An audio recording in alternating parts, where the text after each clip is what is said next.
Marion, can you hear us at home? Yes. Hello?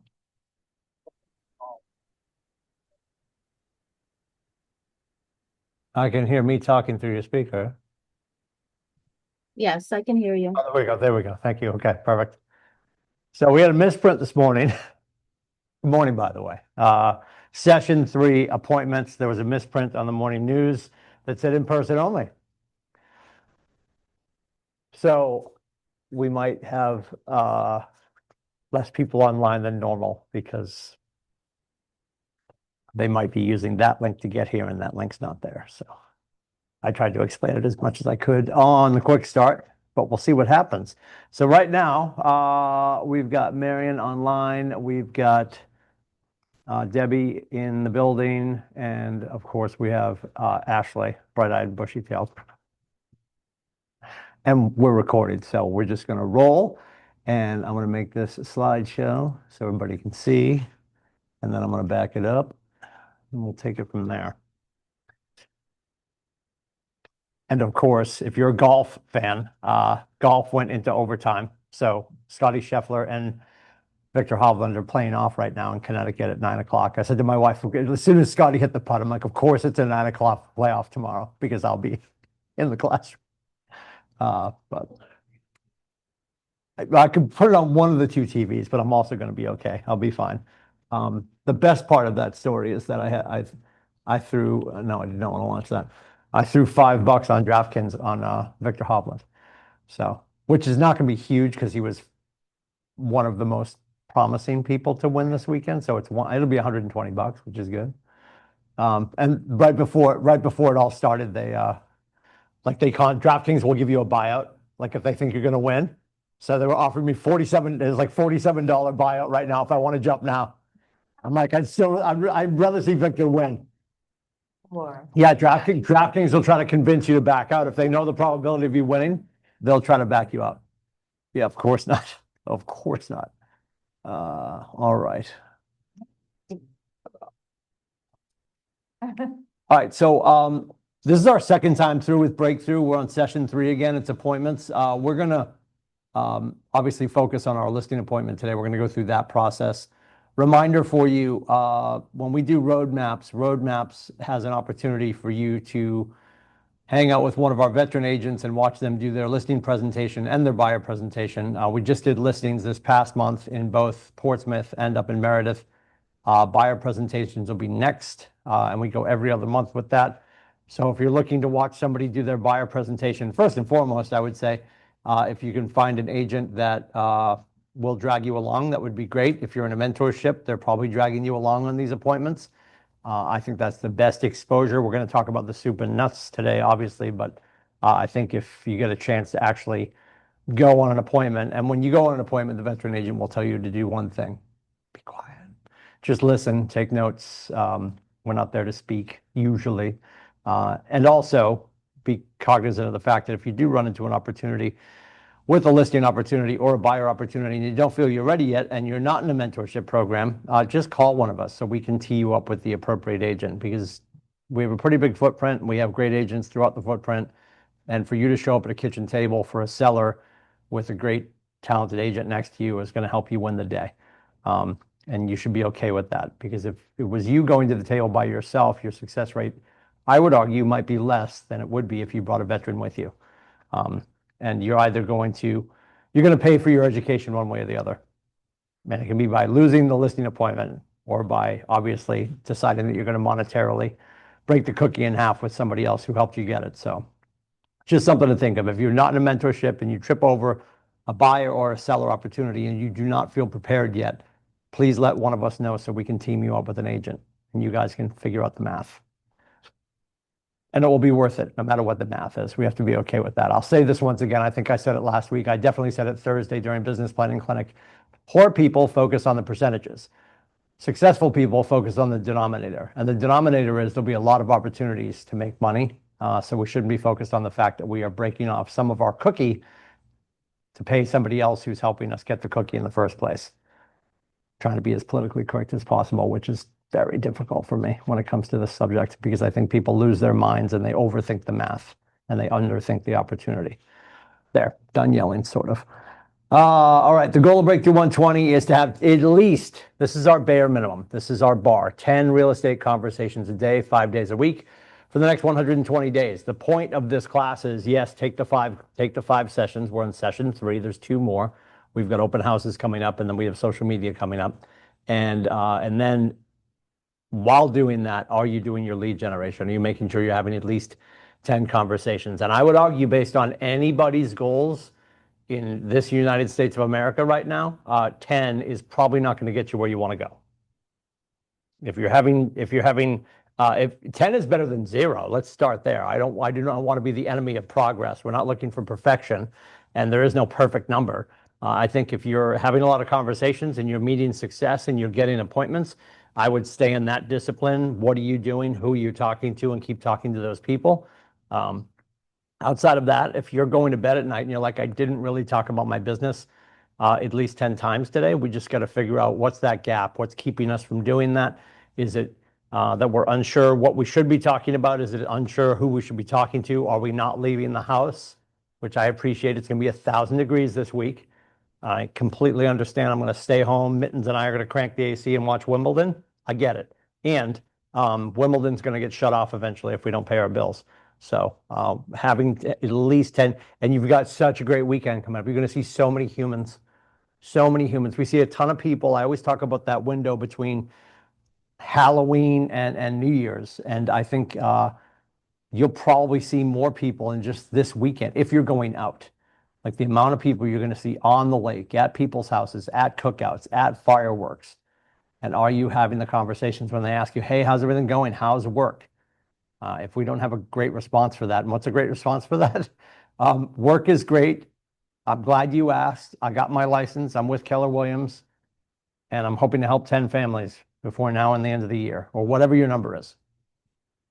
But if you don't bring it up, and if they ask you how work is, and you're like, and they know you're in real estate, hey, how's real estate? Is it crazy? And you're like, yeah. And then you let it go at that. Their last image in their mind is that real estate's crazy. And I don't know if that's a correlation I want to draw with the industry that I'm in. And that's cable news network telling them, cable news networks telling them that it's crazy and it's impossible to buy and even rentals are out of reach. If we leave it on that, we're doing ourselves a disservice. Don't forget part 1, we're here, appointments, open houses next Monday, social media the Monday after that. And of course, these pieces are out of order, but everything that happens at our market center on a daily basis is helping you do this, right? We've got mindset and motivation. I would argue James Shaw at 8 o'clock, or if you get on before then. James Shaw conversation and the quick start is there to let you know what you have ahead of you and hopefully give you some motivation. Provide lead generation strategies. We have those. If you go to the hub, simply go to the hub and you want to at least, at the very least, go there for scripts. If not, in Business Planning Clinic, there's a whole sheet of things that you could do for prospecting and for marketing. Conversation and framework practice. That's called Breakthrough Club. That's happening right now on another Zoom channel. And then, of course, lead generation and accountability. We do that. The lead generation accountability is noontime every day with the midday protocol. And there's how you get to all the things. And yes, that's Brad up there. Looks so good. What's that teacher's name in that movie? Shit. It's so good. He's so perfect for that. Yeah, what's his name? So good. Because he writes a letter to him at the end. It says, Dear Mister, and he talks about how they all grew. And yeah, so there's Breakthrough Club, there's Midday Protocol. Absent being in this class on Mondays, I would encourage you guys to join us for that period of time, which I know seems elementary, like why do I need to be in a Zoom room? I would argue most people need to have some accountability to get to where they're going. And then the Midday Protocol conversation at noontime, join us for that. You don't have to speak, you can just hang up. You can listen to the other veterans talk about what they are or aren't doing. Today we're going to follow a step-by-step guide to confidently lead a seller through a listing appointment. Build trust and guide sellers to a decision. Maximize your productivity by focusing on your most important activities during the first half of the day. So progress report. You can unmute at home or you can scream here. I'll give you guys a chance to tell me how many conversations did you have since we last saw each other last Monday? So did you have conversations? Did you add people to your database? And Jason Abrams would want your number of TCPA compliant calls to be the same amount as your actual calls. Because it doesn't mean that you had to check to see if your mother was on the list, but if you're making a call to somebody who you know and love and trust, you already have a relationship with them, that would be a TCPA compliant call. Vernon. Yeah, Mr. Vernon. I love you Googling that mid-class. Amen. Dear Mr. Vernon. That's such a good movie. And the fact, was that 86? Came out. Yeah. Yeah, that's before my time. Your parents weren't even dating. I was 15, for God's sakes. That's horrifying. Horrifying.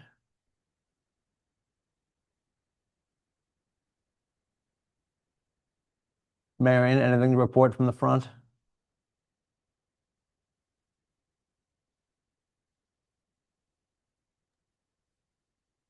Not enough, for sure.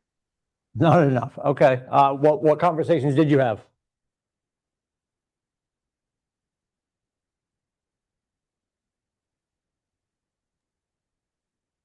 This week's been kind of rough, so Okay. trying to get more consistent.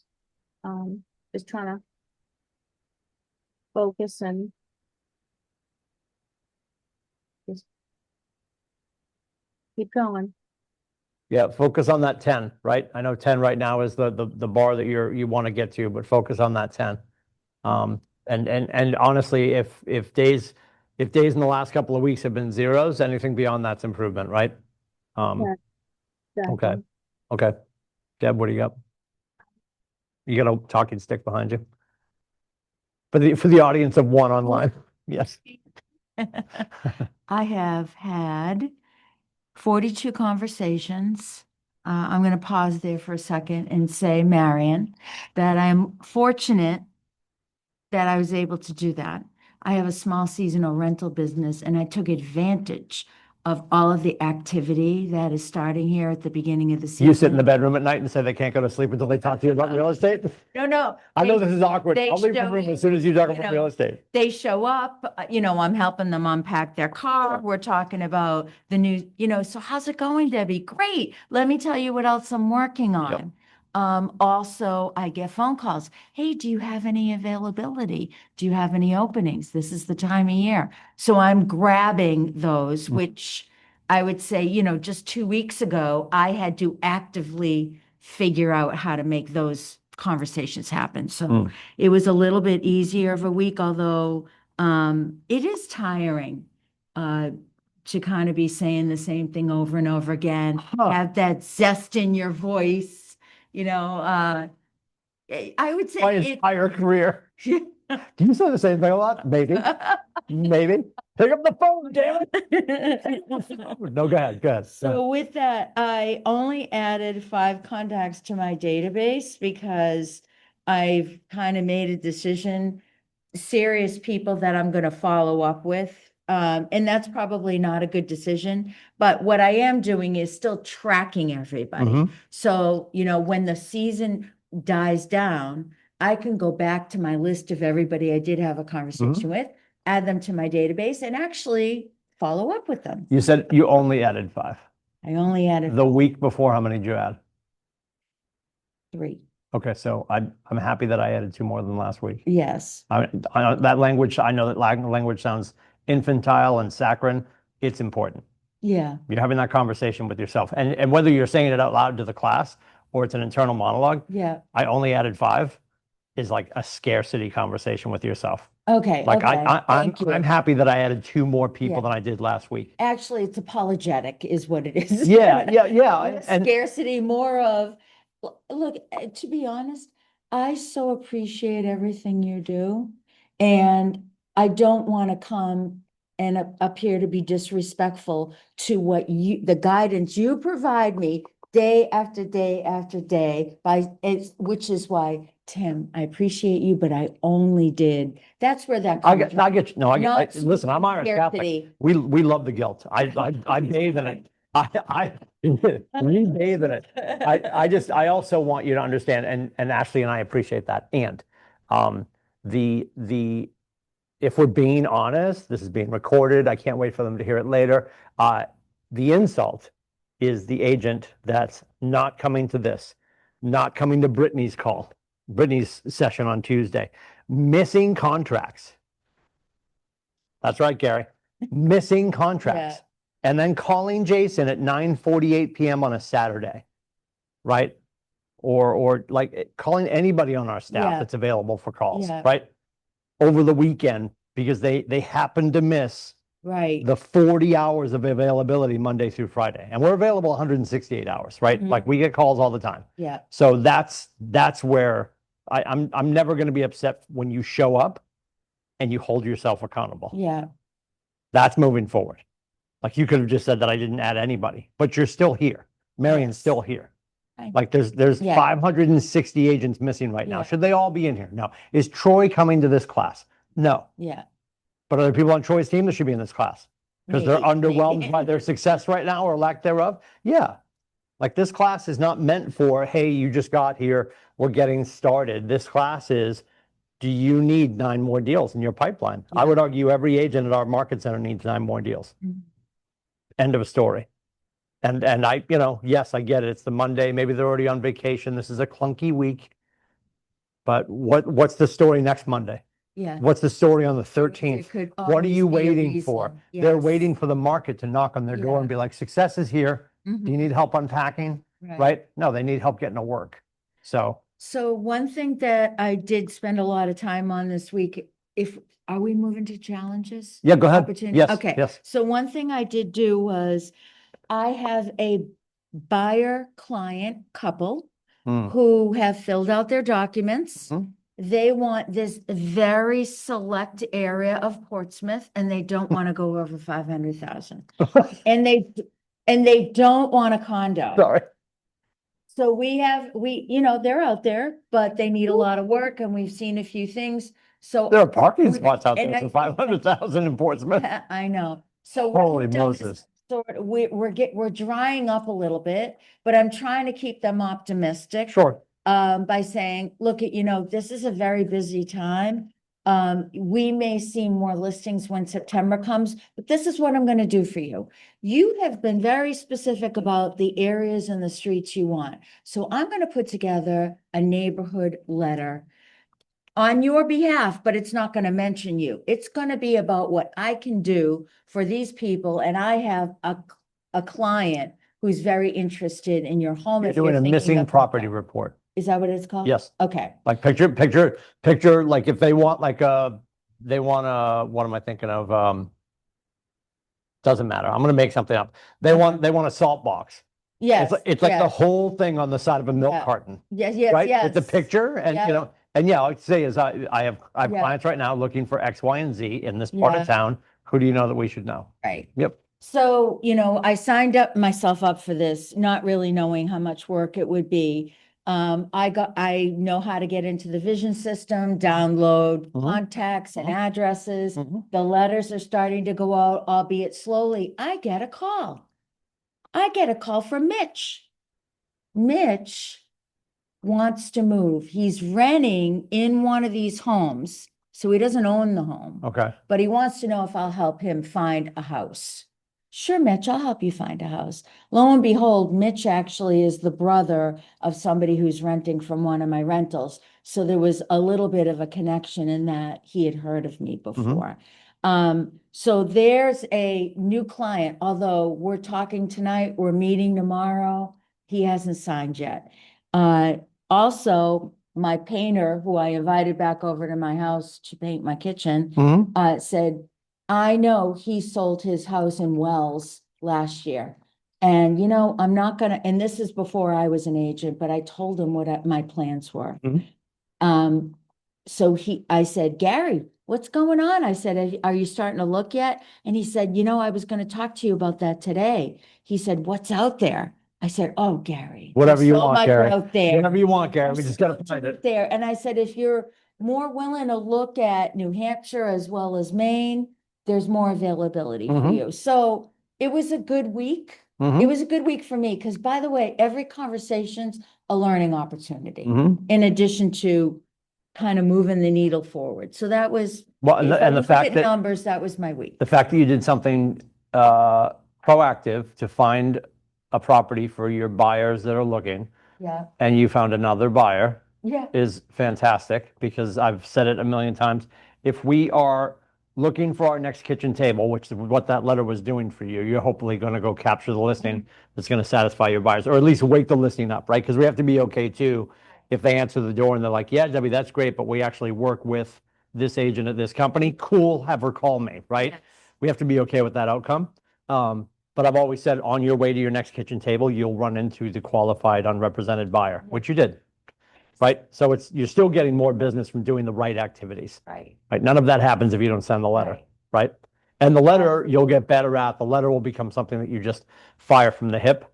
And it's something that not enough people do, right? You'll occasionally see, maybe on our internal Facebook page, somebody saying, hey, I'm looking for, right? Right, right. Outside of that, for you to send it to the neighborhood, I think it's a great first step. Good for you. We're talking about fears. Look at your fears from the last few sessions. Do you feel the same way? Have you had new fears pop up? Classify your new fears about being a real estate agent as rational or irrational, right? Rational fear would be, I don't know if I send this letter if it's going to work. Irrational fear would be, I don't like swimming pools because I'm afraid of sharks, right? So do we have any new irrational or rational fears that we tripped over in the last week?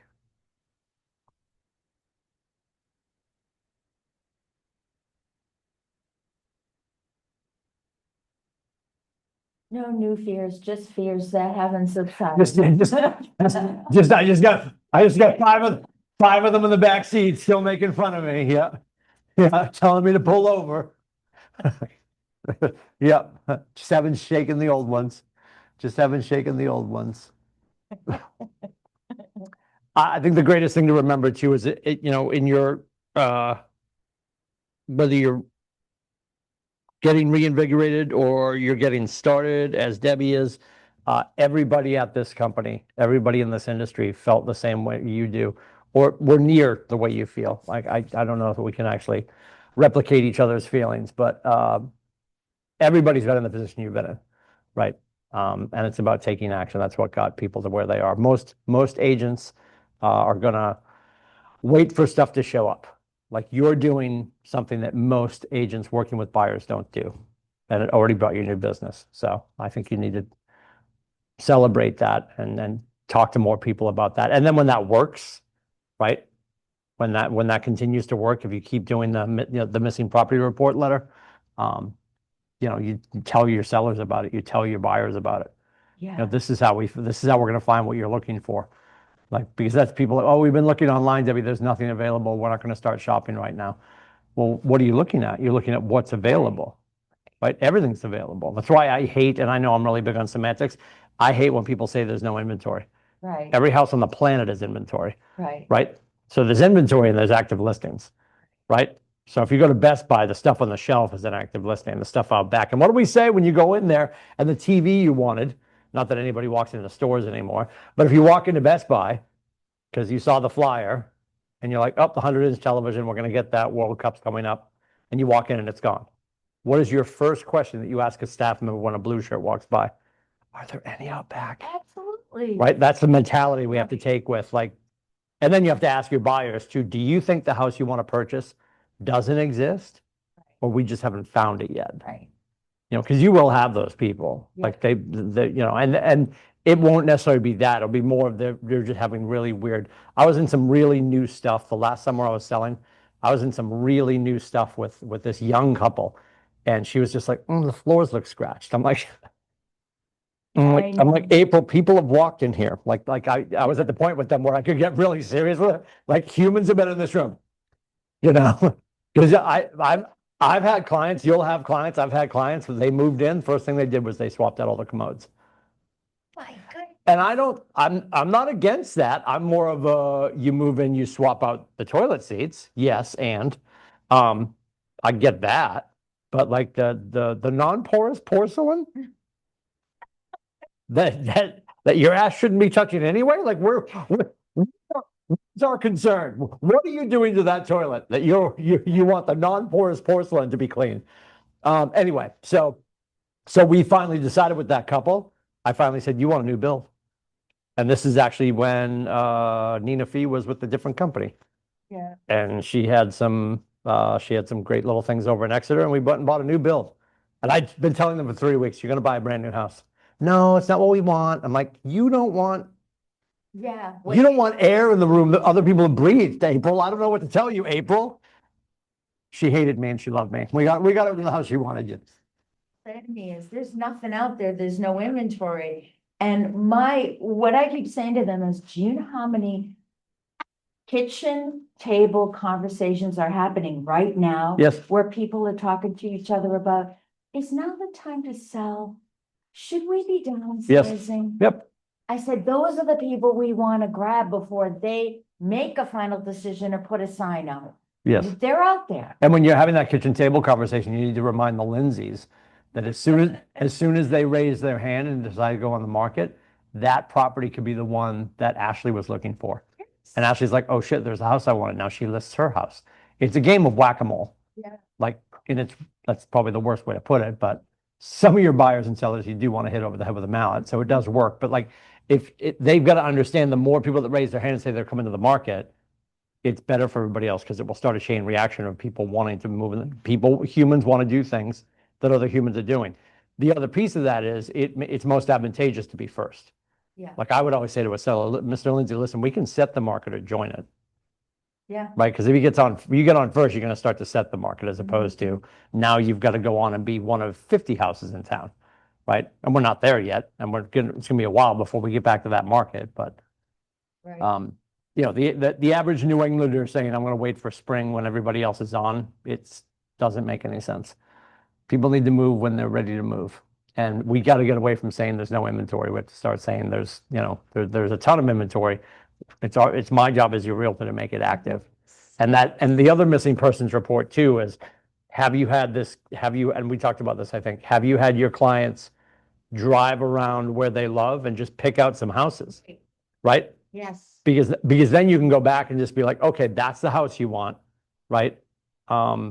And I can go door knock it, but again, then maybe bring them back down to earth too, because you've got some other people that are looking for something in Portsmouth for 500, right? Yes. Yes. So you can be like, I'm just letting you know, I can go knock on their door, but they're coming on at 980, right? So should I be knocking on their door? You should, because you should still find out if they want to list their house. No, actually, that's a good point, but I don't know if I would say anything to my clients about that, because I don't want to rub salt in a wound. If they already think, unless you're saying that additional information may get them to come. Yes. The problem is, what if they really are incapable of coming up?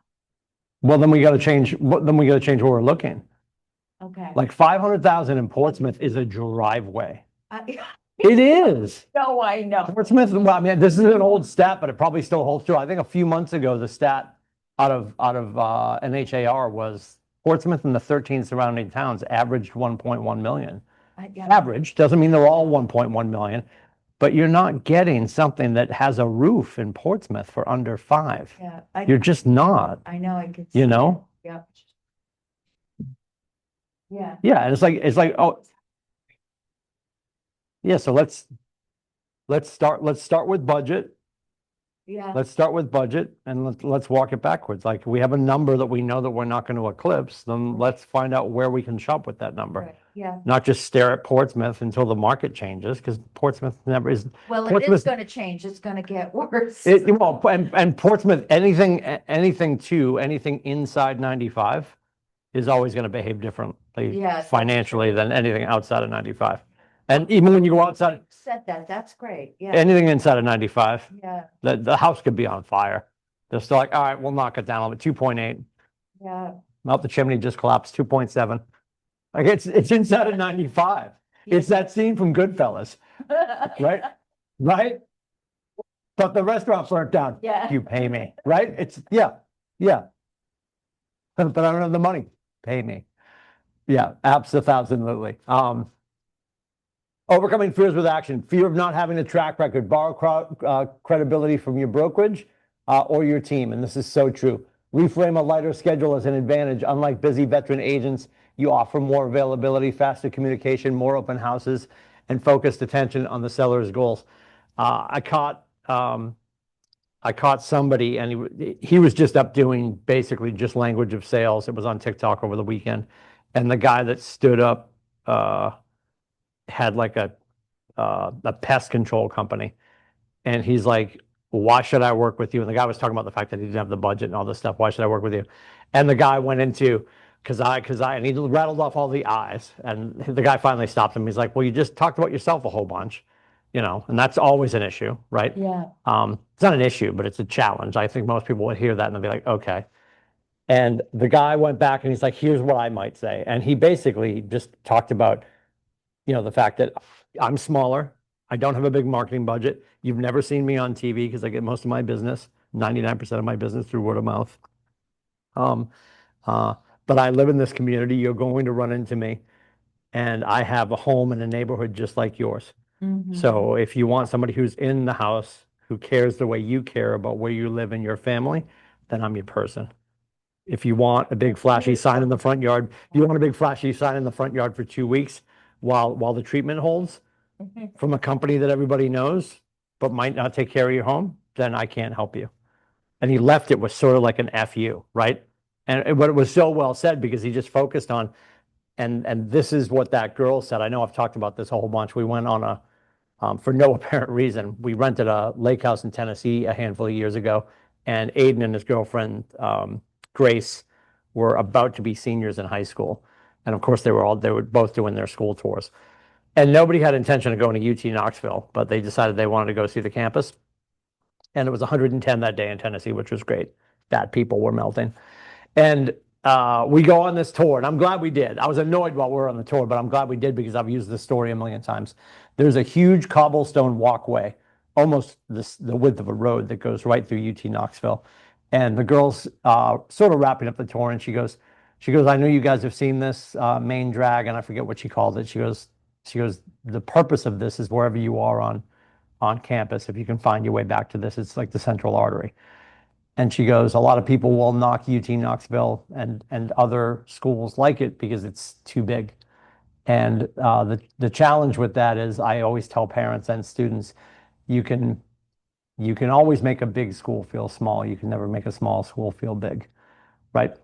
And there are ways to make a massive team sound effective and one person and their cat sound effective. It's about the way you frame it. Yeah. But if we're not having those conversations and teeing that up on a regular basis and making sure that people know, like, yeah, you can have a real big team, but I have my person on that team. Yeah. As opposed to sometimes you want to convince people that you should do dual disclosed. I'm going to list your house and I'm going to work on the buyer and it's going to be easy and all this kind of stuff. Some agents hate it. I never did it because I didn't want to be in between two. I did it once actually on a FSBO. But other than that, I never wanted to do it. You'll hear Jason saying he doesn't want to do it, but you have to be able to convince the buyer that it's a great idea to use you while you're working for the listing agent, and vice versa. Have to be ready for all those conversations should you choose to. So my point in saying that is, if you don't have anything going on, talk about the numbers. If you're on a team, talk about the numbers from the market center. You're just going to reframe the story to me and my team, and the royal we of me and my team. It is the same because everybody here is ultimately, we're all working under Nathan, right? So when you come to the all partners meeting and you see all the metrics that you don't have yet, steal those metrics.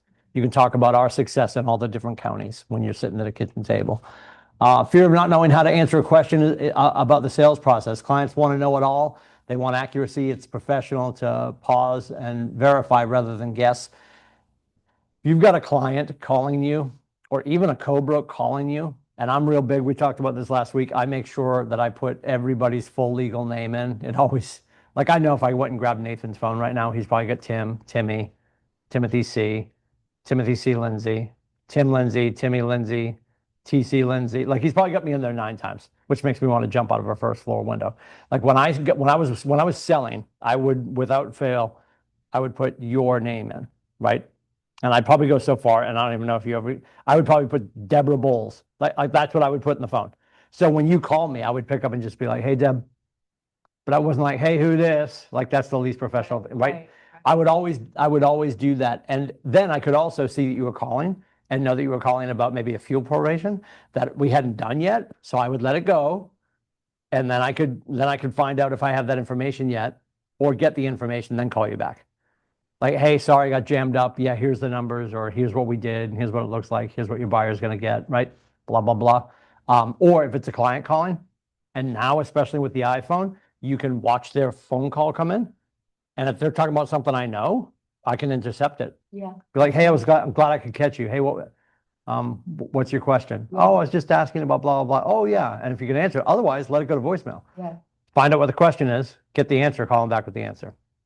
That's what I would always do. And that wasn't ego driven. That was just saving time. Like if I'm like, I don't know what they're going to ask, and I'm just going to Yeah. wing it and then tell them I have to call them back. Right. And I tell you guys all the time, and would always say, never say, I don't know, I'll find out. I got into I heard myself say it a few times. I'm like, that sounds terrible. Not terrible, but I got really good at saying, great question, Mr. Lindsay. Let me look into that for you. Yeah. Because it just sounds better than, it's the same, you're saying the same thing, you're just saying it differently. Fear of rejection when asking for business. Rejection happens when the ask feels abrupt. Reframe the signature as an opening, not a close, and use micro agreements throughout the conversation to make it feel natural. Great book, I know I've talked about it before, Jia Zhang, Jaijiang, wrote a book called Rejection Proof. And it's a whole study of going into situations, asking a question, expecting the no, and sort of being shocked by the fact that people are willing to say yes. How will you reframe your fears to empower rather than to limit you? How can you reframe your fears to empower rather than limit you? Anybody have an answer for that?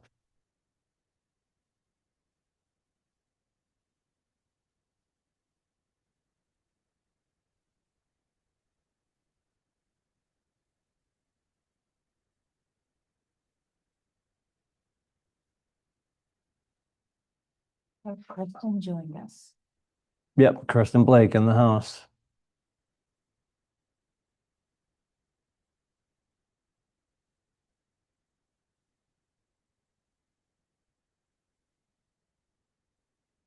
I think with this, I would focus on, and I think it's the same way to say the same thing, but it's said differently. People always used to say, fake it till you make it, which I didn't really love. I don't really love that because I think that sounds disingenuous. And then people have sort of replaced that with the phrase of imposter syndrome, right? Like, Yeah. oh, I have imposter syndrome because I'm doing this thing and I know I shouldn't be doing it. Yeah. I actually like that, and I would like more of our agents to have imposter syndrome on a regular basis, only for the fact that I think you experience that when you're doing something that you have Yeah. no business doing. And I don't mean legally you're out of bounds. I just mean like you are fearful Yeah. that like, oh my God, I don't know why I'm doing this. I shouldn't be doing this. But until we take those chances, like if you hadn't sent that letter, you don't get Mitch, That's right? Same That's thing. right. It's same mentality. I start a lot of conversations with people who I know have worked with other agents Yep. and have bought and sold maybe multiple times in their life. I start with, I am hardworking and optimistic, because I know I bring that. Hmm. And as far as the fear piece, I just keep telling myself, Debbie, you've done other things that are harder than this. You just got to give yourself a little bit of time Mhm. and you'll get there. Mhm. You just can't let it debilitate. Mm-hmm. The lead generation model, I reach out to leads or I attract leads, right? Marketing is going to attract people or at least create awareness about you and your business. Prospecting is actually reaching out to people. Getting leads, a lead would be an opportunity to talk to somebody to hopefully build a business relationship with them and earn the ability to stay in contact with them. Turning leads into contacts, then they go into your CRM. And then they go into a piece of business and you start working with them immediately, or they're going to go into a nurture program, a 36 Connect, something like that. The rules of the database are open it, build it, feed it every day, communicate with it regularly, and then of course service the leads that come from it. I connect with my contacts regularly. You're doing that with some sort of a touch system reminding you to do some stuff. There's a lot of stuff that Command will do on your behalf while you're doing other things. There'll be other times that you get an email that says, you need to do this today with these people. The reminder of making the phone call or sending the text.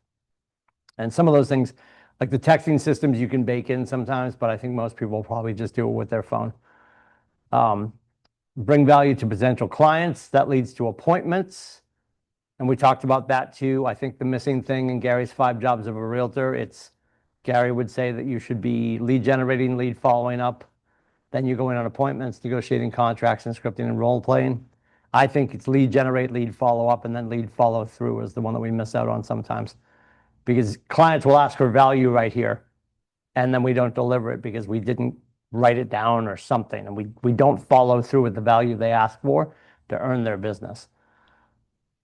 And then I agree to represent clients. We get them signed as buyers and sellers, and then we get to closing, and we get paid, which is fantastic. And you can do that as many times as you want, if you like, if you talk to enough people. Appointments. An appointment is a scheduled meeting where a real estate agent meets with a potential buyer and or seller. The goal is for the agent during the appointment is to build trust and guide the buyer or seller to a decision. The goal of the sellers is to net the most amount of money with the fewest hassles in the least amount of time. Not always, right? I mean, that's the ideal seller. Yes, get me a ton of money and let's do this as quickly as possible. 90% of the time. You'll have some sellers, and certainly right now, you might have some sellers that want to capitalize on the market because of the pricing. They're probably not thrilled to walk away from their 3% interest and go to a 5.9 or something. And their other concern is, cool, we're happy to sell. We know that we're going to net the money we're looking for-ish. And where the hell are we going to go? Right? And that's where suitable housing clauses come in and stuff like that. They're always in control of the transaction. Goal of a buyer is to find the right property that meets their timing, needs, and get it the best price with the fewest hassles.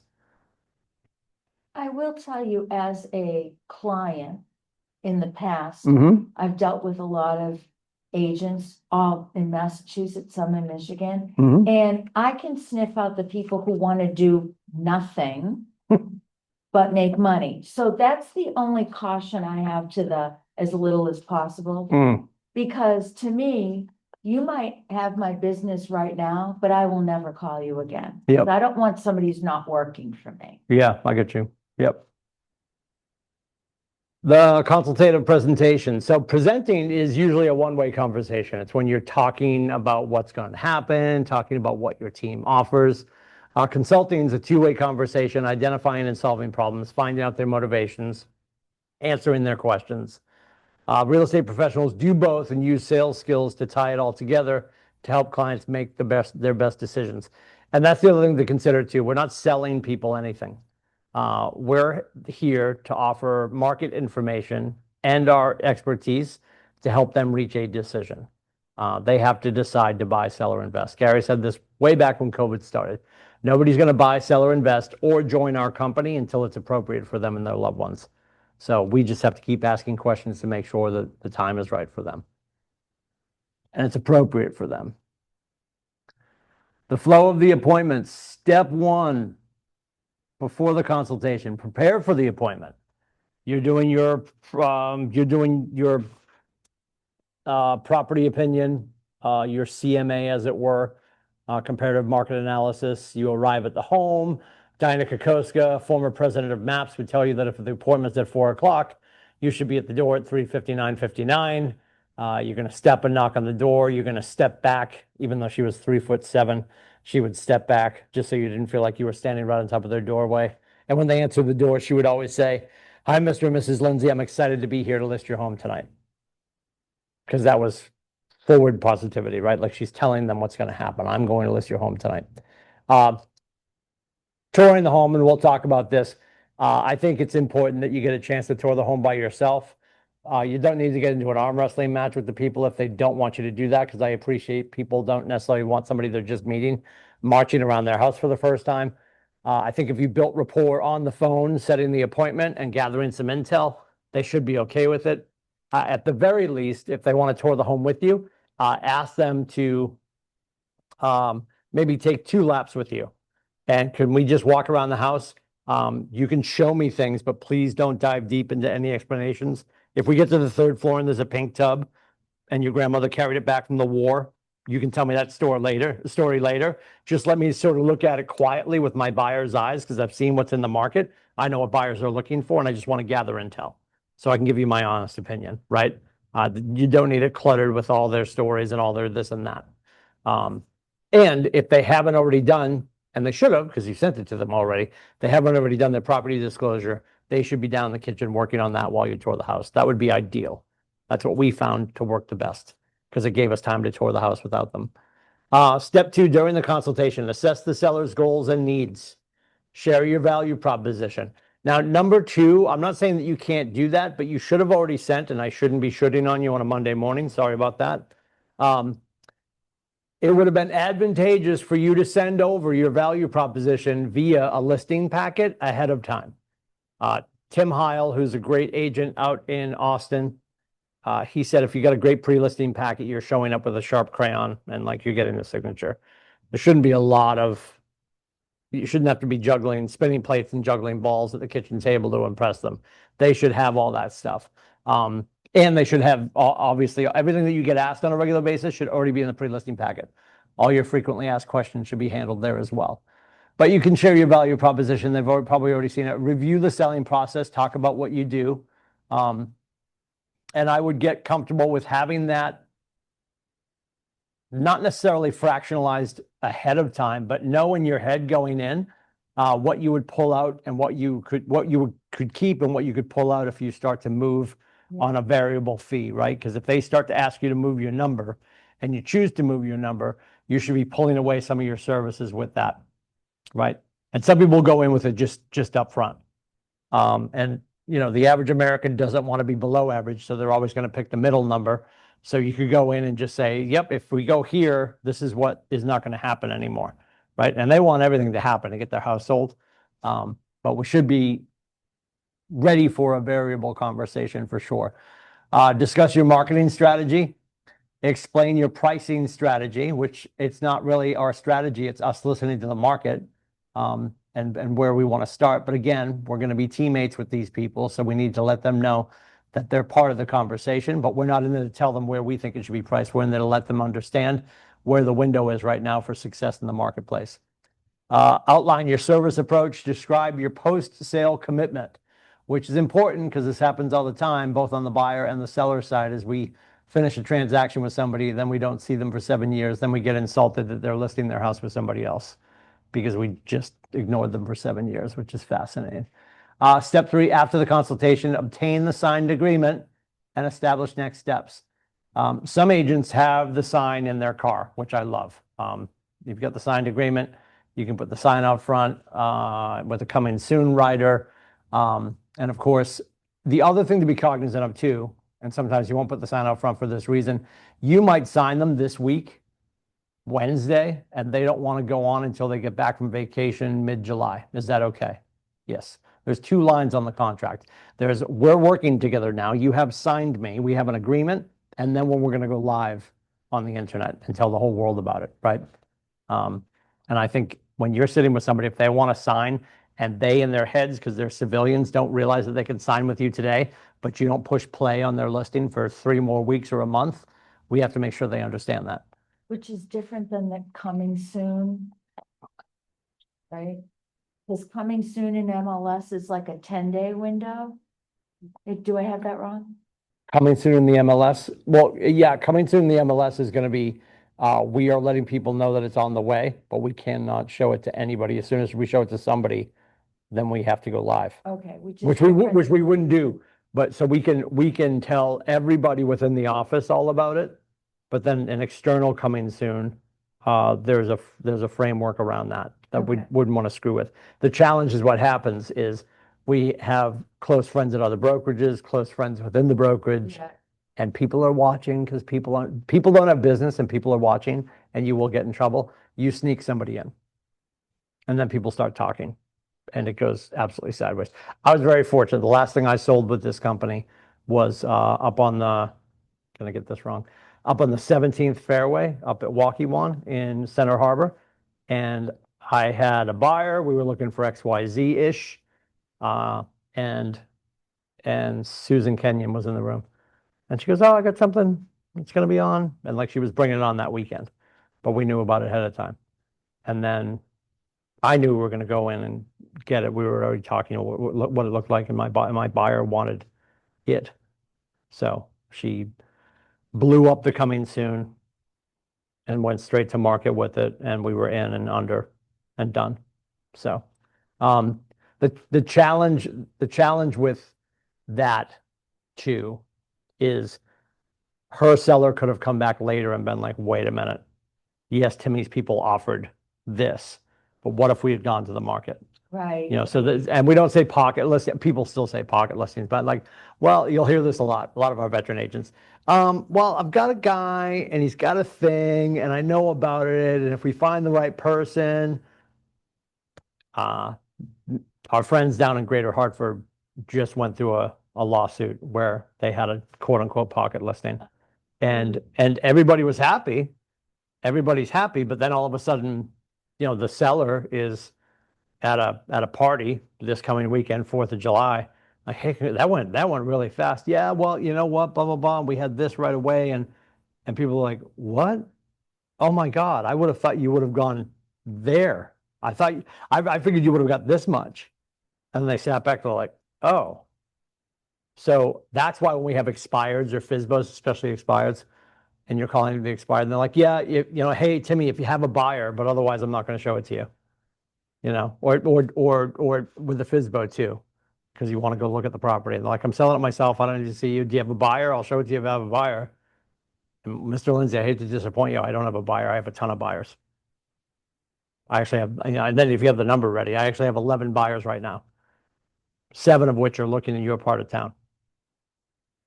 So if I can go in, then I can see the property and then I can explain it to them better. I'm not bringing 7 people over at once, obviously, you know, or whatever. But that's our biggest challenge is we think, and our consumers think they're saving time. Those people down in Connecticut thought they were getting a great deal, and they were.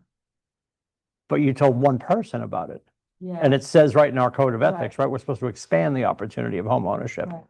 Like, you know, you can narrow cast your marketing efforts, but it's in an effort to broadcast its greatness, right?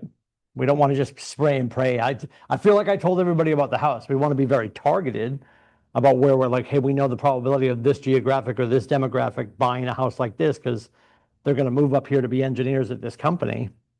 But we're doing that targeted marketing that we always hear about in order to actually attract the most qualified people, not just the most people, right?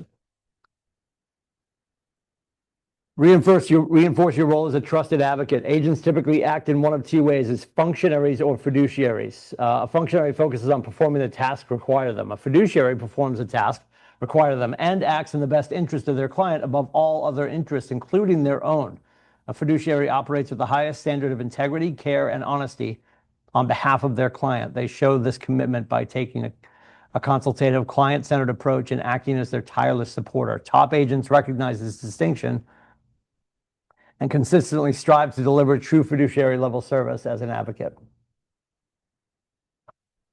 Reinforcing your role as a trusted advocate. To embody your role as a trusted advocate, you should do the following. Prepare thoroughly. And this goes well beyond, hey, did you do a CMA before you got to their house? Are you going to contracts? Like today at 1:30, how many other brokerages, if we're being honest, how many other brokerages in New England have like a 60-minute session, like open door hours with your professor at the university? We have a 60-minute session today at 1:30 on kellertv.com with Jason Westcott. And Jason Westcott will forget more things about real estate than the rest of us will ever learn. And I give himself, JV, Alice Kabaki, Nathan, I'm not taking anything away from them, but the reason they know what they know is because of the velocity in which the stupidity hits this office. And I don't mean our agents. You guys are out working with a whole bunch of agents from a whole bunch of other places, and they don't have contracts. They're just like, they are like paperwork signing car accidents, just rushing around the seacoast. It's a mess. It's a mess out there. And the more business you'll do, you'll run into people that don't know how to fill out a contract. They have no idea what they're doing. And it's incumbent upon us to make sure that we're market leaders and we help guide people in the conversation. And you're going to have some difficult conversations with some other co-brooks about like, yeah, actually, if you look at the bottom of this form, Mr. Lindsay, it says 1974. We've had that happen. There are offices, you know, where everybody's like, oh, we're a cute little boutique office. Yeah, they don't have electricity. They haven't printed up the new contracts. Like there's outdated contracts flying around out there. There's a ton of stuff going on. So the fact that we have the ability to prepare thoroughly with all the stuff that you do, never mind right before you go to their house to do the CMA. That's the least of it. Always talk about the fact that Patriots actually play 60 minutes of football. Yes, the game's 4 hours, but the actual between the whistles time is 60 minutes. How much time do they spend during the week getting ready for that game? Yeah. A ton of time, right? So it's all that preparation. It's everything they're going to do in July with mini camps, and in a couple of weeks, they'll be out there in 100-degree weather, sweating in their uniforms, right? To get ready for some game in November. That's all preparation. So this prepare thoroughly is not just what did you do 2 hours before you got to the kitchen table. It's everything you're doing now to be a better agent. Be honest and realistic. Be flexible and consultative. Dress professionally. Arrive 5 to 10 minutes early. This is a little thing, but I think it's a big thing. If you love your car and you've had your Lexus for 12 years, but she doesn't seem to hold her oil, park in the street. Yeah. Yeah, do not park on their cobblestone driveway. Don't park in their brand new driveway. And I would just say stay out of the driveway in general. We don't know who's coming and going and all that kind of stuff. I'd park in front of the house, park in front of the front door in front of the house, unless you're jamming up some kid's street hockey game. But do not park in the driveway. Safe to assume your car might be dripping something, unless it's a 30-mile driveway to a castle. Then do whatever you need to do. Did you guys see the video? See the video online over the weekend? Some girl, an Amazon driver, and there's so many Amazon drivers now, a lot of them use their own cars. She pulls up on the front lawn, and the lawn's beautiful. It's not country club, but it's a beautiful lawn. And she pulls up on the lawn. With an Amazon truck. No, her car, but still, it's like, but it's still, early, right. it's morning dew, she leaves tire tracks. It's great. I feel like she probably doesn't work there anymore. And then introduce your team and your network. If you have people with you, obviously you're introducing them. If people are going with you, make sure they know their role. That was the biggest challenge when JV started to get ready to take over for Nate. They would be, because I would go and I'm sitting at the end of the table, like right when I joined their team, just watching them. And they were like a married couple finishing their sentences. And I'm like, we got in the car. I'm like, Mom, Dad, somebody's got to stop coming on these things. Because it's clunky at this point, right? And JV, honestly, JV did a better job. Nate's good because Nate just walks in and just threatens your life. He's like, sign this, you're buying this, we're selling this. Yeah. The greatest thing that I saw Nate ever do way back in the day was we walked in and it was just me and him. And the guy's like, can I get you guys a water or something? And Nate's like, sure. So he's grabbing like 3 bottles of water out of the fridge. And before he even turns around, and he had a relationship with Nate. He's like, all right, Nick, let's get out of the way. What's your commission? And Nate's like 12. And the guy spun around like, it was like, what am I thinking of? The Exorcist, right? Yeah. His head just spun around and he's like, what? And he goes, no, it's only 6. But that was back in the day when we used to capture all the money, and he moved him from 12 to 6 and it was nothing. He didn't start at 6. That's a huge challenge. And I know we're doing our fees differently. They're fees now, and there's no going rate.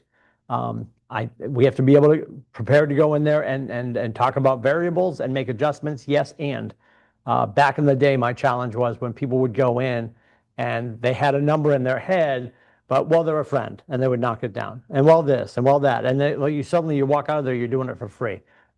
If you were in any other industry, your friends would not jump into the dentist chair at your office and say, hey, Ash, good to see you. We went to college together, so this root canal's on the house, right? We would never do that in any other industry. We tend to light ourselves on fire in this industry, so be prepared to defend your greatness when you go in to sit with people.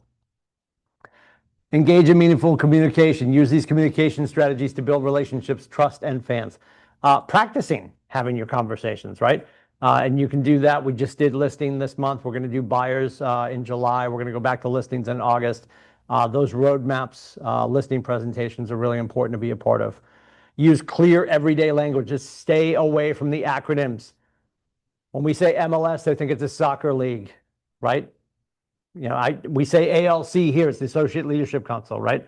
It's like our private board of directors, but you say ALC real quick, people are like, oh, they injured their knee. Like, we have to make sure that we're staying away from all the acronyms. And at Keller, we have more acronyms than anybody. Yeah. But CMA, they don't know what a CMA is.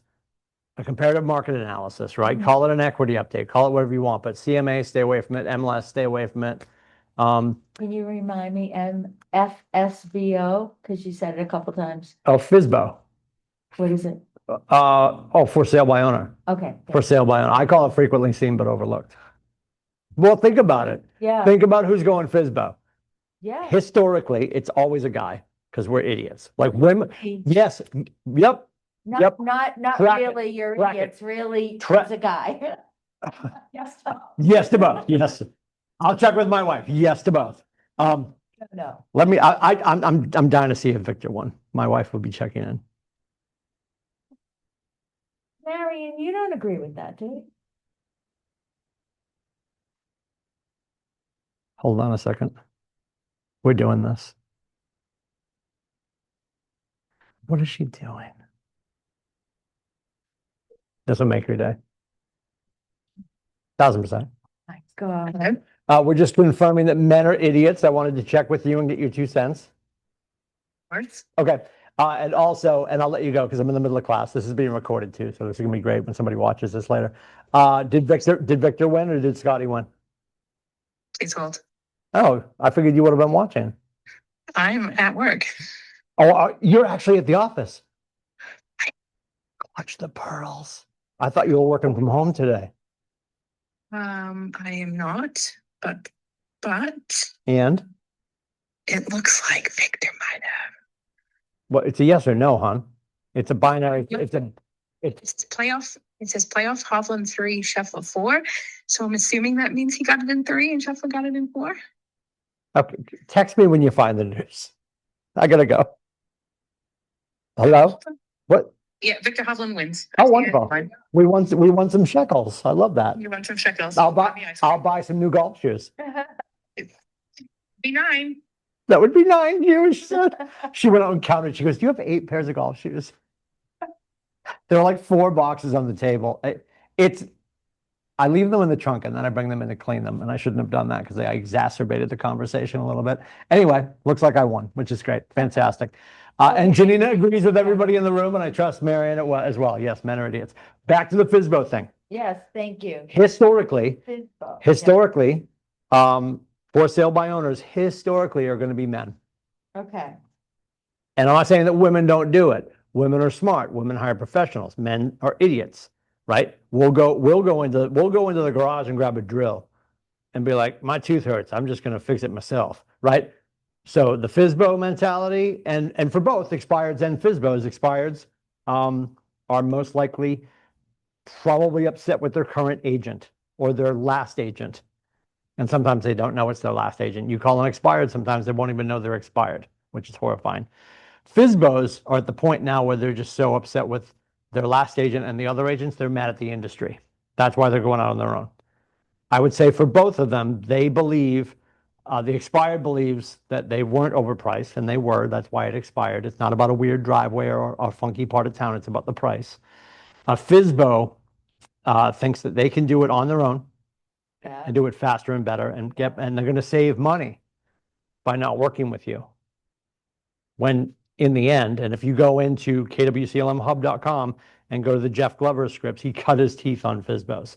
He's got some great language in there. And he's got one in there where he basically asked permission from you to call you back. I'll give you a call in about 2 weeks, and here's why, Debbie. What we found, found. I understand how you feel. That a lot of clients have felt the same way, and what we found in about 2 to 3 weeks, most FSBOs decide to hire a professional. And then he calls back in 2 weeks, and he has the same 3 questions. Hey, Debbie, has the house sold yet? No. Do you still have my number? Yes. Awesome. So what do we want to do? What are our next steps? Doesn't browbeat them, but he treats them like a peer until it's just clearly that you're not. You're not willing to do what we do. You don't understand what we do. You don't have the network that we do. The average FSBO goes to Home Depot and gets a sign, puts his wife's cell phone number on it, right? And then takes 3 bad pictures with her iPhone 2, right? Yeah. And then puts it on. And then here's another great story. If you go to FSBO.com, the guy that owns FSBO.com used a realtor in New York City to sell one of his properties. So like there's that, right? They're not going to say, they're going to lose both time and money in trying to sell it on their own. Because they're just not going to be able to network it out the way that we can, right? The average, like Joe, who's trying to FSBO right now in Dover, just making somebody up. Does he have 550 people he could tell about like that? You can. You can come back and tell everybody in the office on our internal page that you have something coming in 2 weeks before you even hit play. So that's the challenge. Prioritize active listening, right? And I think that's why we script. If we're scripted, we don't have to worry about what we're going to say next. We can listen to what they're saying. We're going to keep summarizing their goals for trust so they understand that we're listening. We're going to go beyond surface level conversations. We're going to take it slowly and be thoughtful. That was one challenge for me. I know I talk super fast, and I knew when I was sitting with people, I had to slow myself down. And I guarantee that I talked myself out of deals. 4,000%. I talked myself out of deals because I made people feel too rushed, or I had people that were probably ready to sign, and I just kept driving the train around the mountain because I'm a Talkosaurus Rex. Yeah. Like I used to get that when I did radio 1,000 years ago. I have a program director. He's like, dude, you don't have to like, you know. I'm thinking, what song am I thinking of? Zeppelin, Stairway to Heaven. What's the open on that song? 13 minutes? Yeah, like you don't have to talk the whole thing up to me, you know?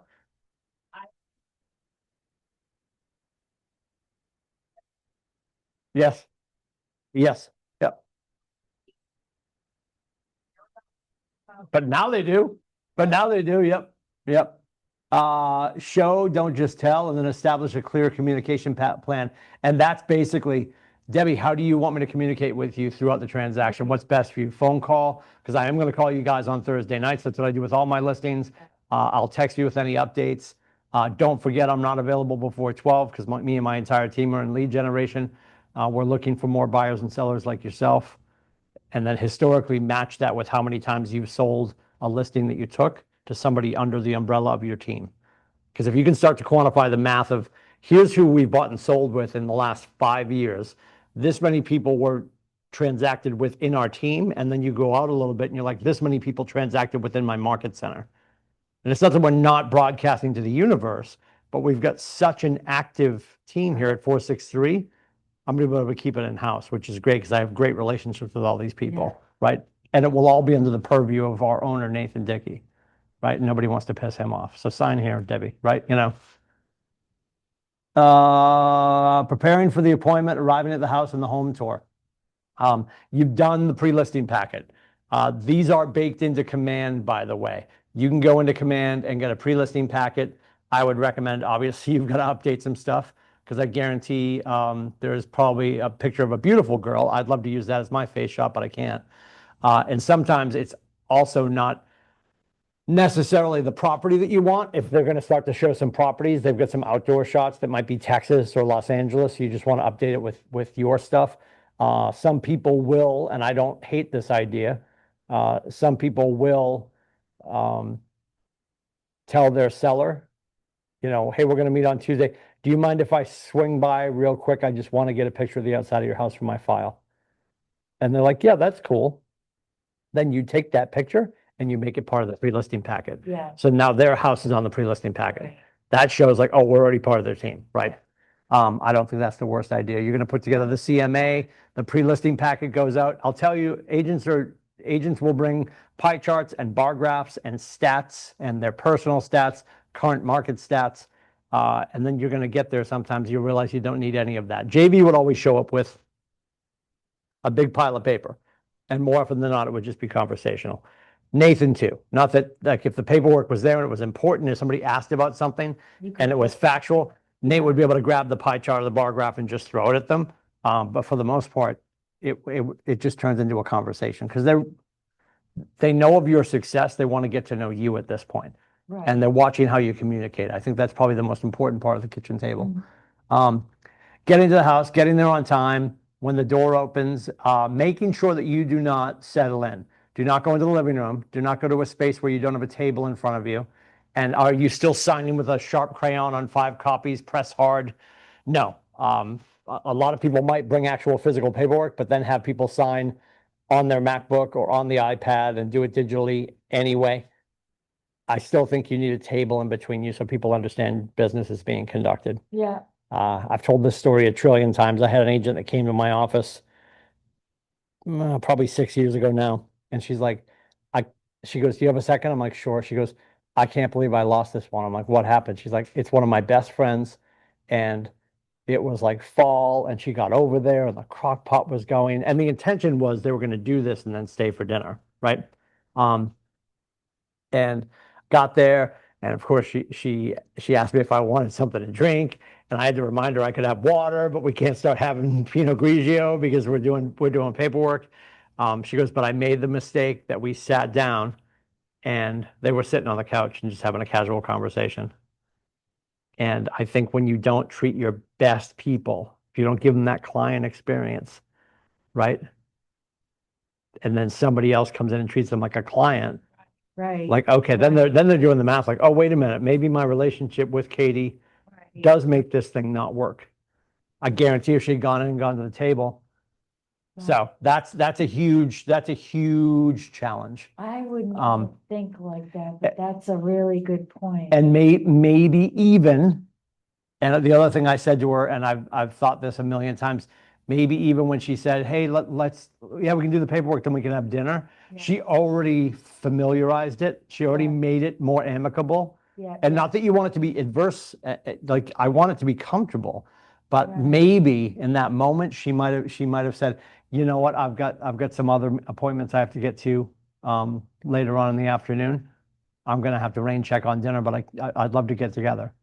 So you're just there. We're sitting at a table. It's just the meeting. Yeah, It's just the meeting. right. Like the whole thing got too warm and fuzzy. I think that's how she shot herself in the foot. If I'm being honest. And then we talked about touring the home. I would say at this point, you're having them do the property disclosure. If they haven't already done it, that's your reason for having them stay there.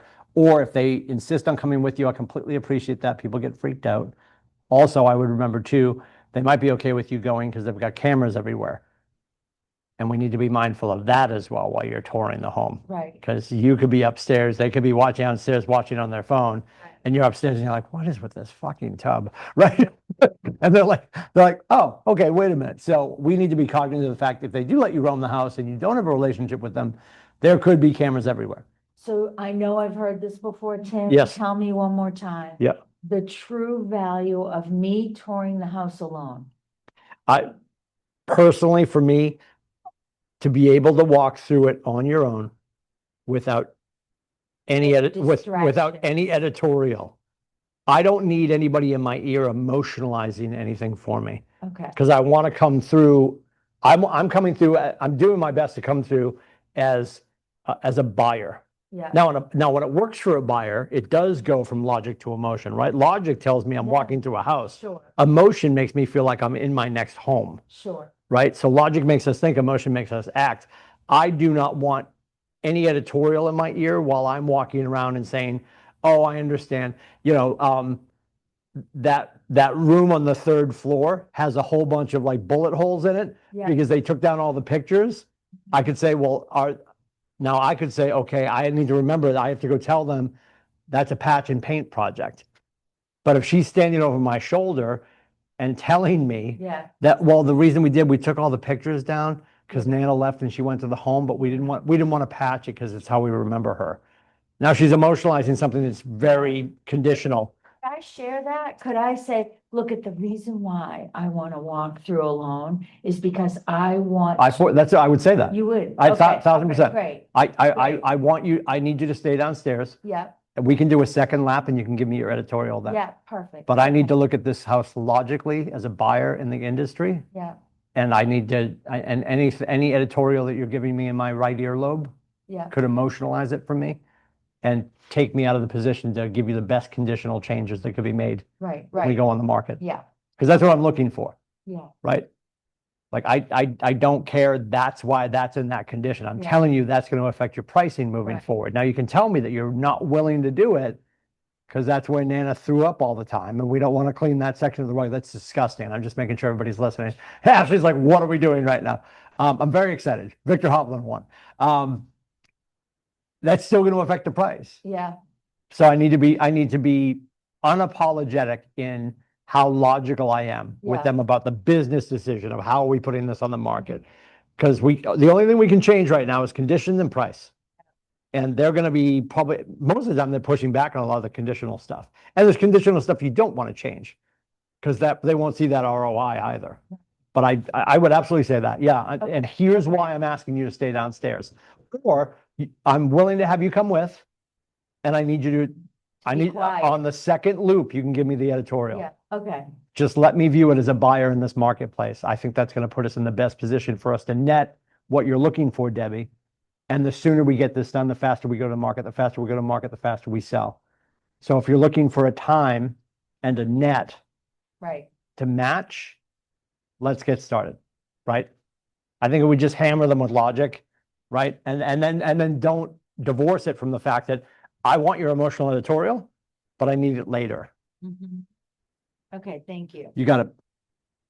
Goal is to show the seller you're organized, respectful of their time, and already invested in their success. The action plan: assemble and deliver a pre-listing packet like we talked about, confirm the appointment, do your homework, get your CMA done, get all the data you need from the marketplace to help them understand there's going to be a success window that we're going to list in.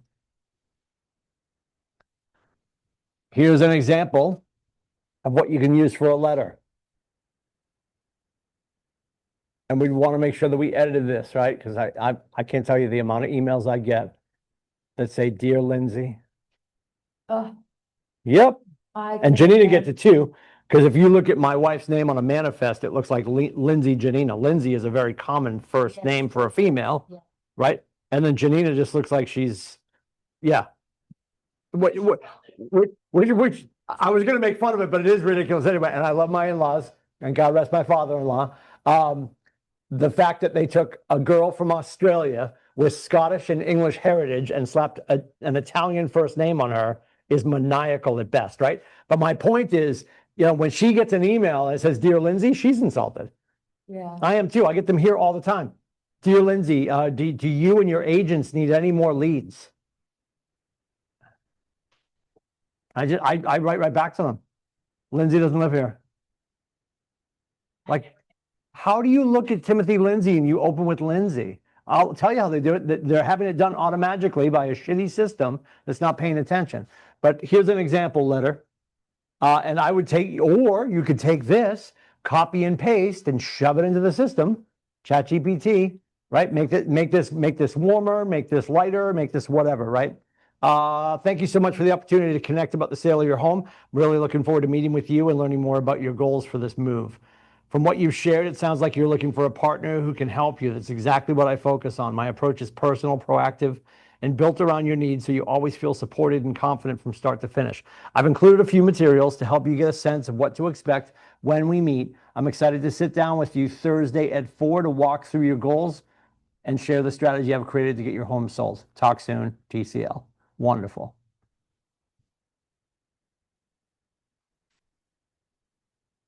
When you get to the house, your goal is to establish yourself as a knowledgeable professional, and by greeting your potential clients and thanking them for the opportunity to serve them. I would thank them for the opportunity to list their home. That's what Diana Kokoska would always say. Hey, good to see you. We were meeting at 4 o'clock. It is 4 o'clock. I'm happy to be here. I'm super excited to get your home sold. Even say get sold. I used to, when I was calling a listing agent, letting them know that I had an offer coming from a buyer, I'd call and I'd say, "Hey, Ashley, it's Tim Lindsay. Thanks for the second showing. The Dickies are really excited.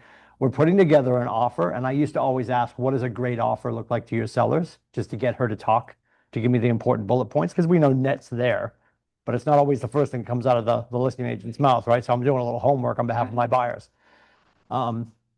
And I used to always say, "What does a great offer look like to your sellers?" And I finally got away from that and I said, "What does a great closing look like to your sellers?" we're buying this house. We're going to close with you, right? What does a great closing look like to your sellers? Now we're talking about outcomes, not possibilities, right? And I just think that's a great way to put it. Greeting the seller, expressing gratitude to the seller, building rapport, taking charge of the agenda respectfully, making sure you land either at the dining room table or the kitchen table. I think the living room is too casual. We talked about that earlier. I think that the faster you make it warm and fuzzy, you get away from the business, especially if it's somebody you're close with. Because then they're gonna have somebody else comes in and treats it more like a business meeting, and it is the biggest, arguably probably the biggest investment that they have. So get yourself to a flat surface so we can go over paperwork and have an honest conversation. Touring the home. Your goal is to objectively assess the home's condition during the tour and inform the listing information, marketing plan, and pricing strategy conversation. Request a central location, kitchen table, dining room table. Tour the home. Again, if they insist on going with you, ask them to hold their commentary for the second lap maybe, or they can tell you about stuff when you get downstairs. Utilize a checklist. Make sure that you're making notes as you go from room to room. Obviously, conditional improvements. Those are the two things that we can flex. We can flex price or condition, usually a combination of the two, and continue to gather key information. The other thing to be aware of, and we just talked about this, but I'm going to say it a million trillion times. If they do let you go on a private tour of the home, we cannot have inside thoughts be outside verbalizations. You can't walk into the bedroom and be like, that's gross, because you're probably on camera and they're probably watching you downstairs. So we tell our buyers all the time, when we go in this house, we can't act excited, we can't act upset, we can't act anything. We have to poker face our way through this property. We're not even going to talk about it in the driveway when we come outside, because are there outside cameras shooting down the driveway? Absolutely. Like, I'm sitting at my desk, I've got a camera at my house that shoots the front door and down our whole front yard. We're on the back of 2 acres, so it's just goes, you can't even see the street. And then I've got one that shoots down our driveway. And I'll have that, the one in the driveway goes off, and my mother-in-law will be in the driveway talking to the neighbors, and I can absolutely open it up and hear everything. Yeah. And I'm like, this is happening to our agents all of the time. You get back into your cars and you get to the next location or a neutral location in between properties, and you converse there. Nowhere on the property should you be having a conversation with your buyers about anything. They tell you act like you sleep.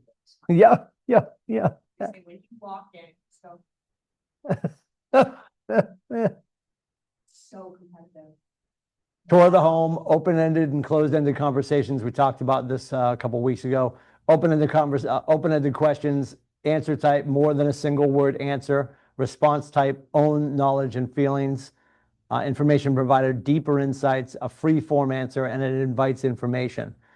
Closed-ended questions, you're going to get a single word answer, specific information, defined information, limited set of answers, and you use it to close. Here's the challenge, and Phil M. Jones talked about this, and I think it's a great idea. Great book if you haven't read it. Phil M. Jones, Exactly What to Say. He's also got a secondary book, Exactly What to Say for Real Estate Agents. I would say that is required reading if you're in this industry. Fantastic ways to reformulate what you're saying just to get different answers. And he talked about this. He was at Gillette.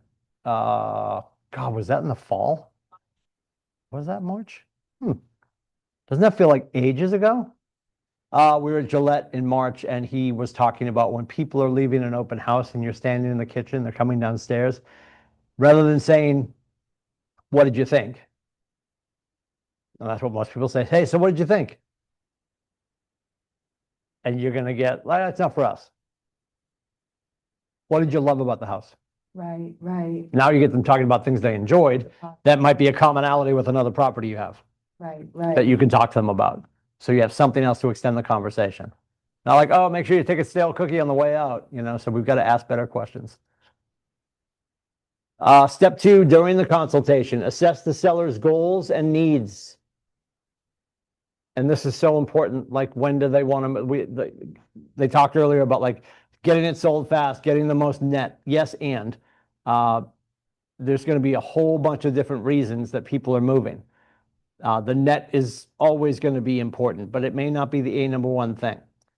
And timeline for them is going to be important. And finding out why that's important, or if it's not, share your value proposition. If they don't, at this point, if I'm being honest, if they don't know your value proposition at this point, I don't know how you're at the kitchen table, but share that again if you need to. Review the selling process, all the stuff that you had in the pre-listing packet, you're sort of reviewing. And great teachers do this all the time. A great teacher will tell you that they're going to tell you what they're going to teach you, then they're going to teach you, then they're going to tell you what they taught you, right? So we're doing that same thing with our consumers. Discuss your marketing strategy. This is where you may be augmenting it based on the fact that they might want to make a change to what your fee is. God willing, they don't. And again, not every property needs drone flyovers either. You know, I don't think people are doing a lot of drone work on every property. They've become easier to use and less cost prohibitive. So yeah, I think we see a lot of people doing a lot of flyover stuff. What we're seeing now is people are taking one flyover picture and they're doing a lot of stuff with it. You're seeing people show you what the house will look like with AI. This is what the house will look like in the wintertime, in the summertime, spring and fall. I like that. That's pretty cool. I think some people are just like, yeah, but people don't realize it's AI. If you don't know it's AI, like, and you can also put that in the comments, AI enhanced photography, right? I mean, I think most people are going to figure out that it is, because that's a big thing for people. Well, I've got some pictures from the summertime. We don't want to list in the winter because our garden's so nice. We can put those pictures in if you have pictures from the springtime or the summertime. Outline your service approach and basically let them know what we're going to do. You're going to tell people, I had a client that I told them that we do open houses, and they're like, I do not want the general public in my house. And I'm like, you realize somebody from the general public is going to buy your house. I was an asshole, but I was good at it. And he was like, Greg was a really nice guy. And he's like, yeah, I get that, Tim. And I'm like, can I do a broker open house? And he's like, sure. So we did the broker open house. This is over in Newfields, executive neighborhood. It was gorgeous. We do the broker open house. It's done, of course, Murphy's Law. It's wrapped up and there's a knock at the door. And I go and the door opens and he looked just like Joe Letty. The guy that came through the door looked like Joe Letty. Joe Letty's over at his own brokerage now. Used to be with the Bean Group. And he's walking in. I was about to say Joe, and then I realized it wasn't him. And he's like, hey, sorry, because you don't put out a sign that says broker open. You put out a sign that says open, right? And we had a sign out that said open house with the balloons so the brokers could find it. And he comes in and he's like, is it okay that I'm in here? And I'm like, oh, I said it was an industry open house. I said, but of course you can come in. I said, and I introduced myself. And he was like, a CEO from out of town. Him and his wife were in town. They had spent the entire week driving around trying to figure out neighborhoods and all this kind of stuff. And we had just gone on the market, and it was this agent since passed away. He's a great agent, Alan from Bentley by the Sea. And he goes, we're working with Alan. And I'm like, call Alan. And I grab my phone and I walk in and call Greg. And I'm like, hey man, I'm gonna need you to drive. We need you to drive around a little bit longer. I said, you're not gonna believe this. A civilian snuck into the open house. And they love it. So he got his wife and Alan to come over within the hour, and we did another lap around the house. And they made an offer that night. It's wonderful. It is, but he didn't want the public to see the house. And he accepted that offer, and the public never saw the house. Right. Which scares telling the story now. I'm like, oh my God, I could have been one of those lawsuits again. But I said to him, I said, we have not let anybody in here yet. But he was over the moon. He was over the moon. Wow. Yep. Anyhow. Yep. I don't want the public in my house. Okay. Well, you realize they're going to be in here at some point. Yeah, they're going to be in here at some point. What it says the seller's goals and needs goal. Your goal is to shift the dynamic from sales pitch to strategic consultation. This is your discovery phase. You're in there to listen, understand, and uncover the story behind the home and the seller's motivation. You build trust when people feel heard. I'm going to repeat that. It's the most important sentence. Honestly, in all of sales, you build trust when people feel heard. Action plan, uncover motivation. Like, what are we doing this for? What is their true intention? What's important to them? We're listening 90% of the time because we are well scripted. We're not afraid of scripts. We understand that scripts are great questions that uncover motivation and needs and desires. And we don't have to worry about combating what they're going to say. We're just answering questions and asking questions. We're going to summarize the seller's goals and needs. So, Mr. Lindsay, based on what you've told me, if we do X and Y and Z, and we're able to net A, and we get it sold within the window of B, that would be successful for you, right? I love the negative positive. So, Mr. Lindsay, if we get it sold at this price within this time frame, would that be a problem for you? Of course not, Timothy. Awesome, sign here. Like, that's just like, what are we talking about at that point? Let's just get it sold. Let's get it started. And then use the needs analysis as the foundation for the relationship. And this is just going through asking questions about their motivation, about their time frame, and going 3 deep on the questions. Like when somebody says, well, we're moving to Texas, not just like, okay, what's in Texas? What's important about Texas? Well, my grandchildren are there, and I haven't been able to see any of their soccer games in person. Awesome. So what will that do for you when you get down there? Well, I'm going to be able to see them. I'll be able to babysit for my daughter and my son-in-law, and boom. So now at some point, when they're still marinating in their shitty price point, there I said it, right? I can remind them, hey, how many soccer games have we missed? And I would say it just like that. Just like that. Because that is why they wanted to move. Their grandchildren, right? Yeah. You'd have somebody's daughter was going far enough away to school, and you're sitting there with the parents, and to be able to say this to the husband was fantastic. I had one girl going to Coastal Carolina, and I said, we're sitting there, and he's like, we're back and forth about like $30,000 really. And it wasn't a big deal, but I knew that I could get them to move to the price that we should be at. And I said, listen, when we first spoke on the phone, this is all about Katie going to Coastal Carolina, and you guys wanted to be close to her because she's your last little one and you were going to follow her down there. I said, Doug, we're having a conversation about a minivan right now. Like it was like 30 grand, right?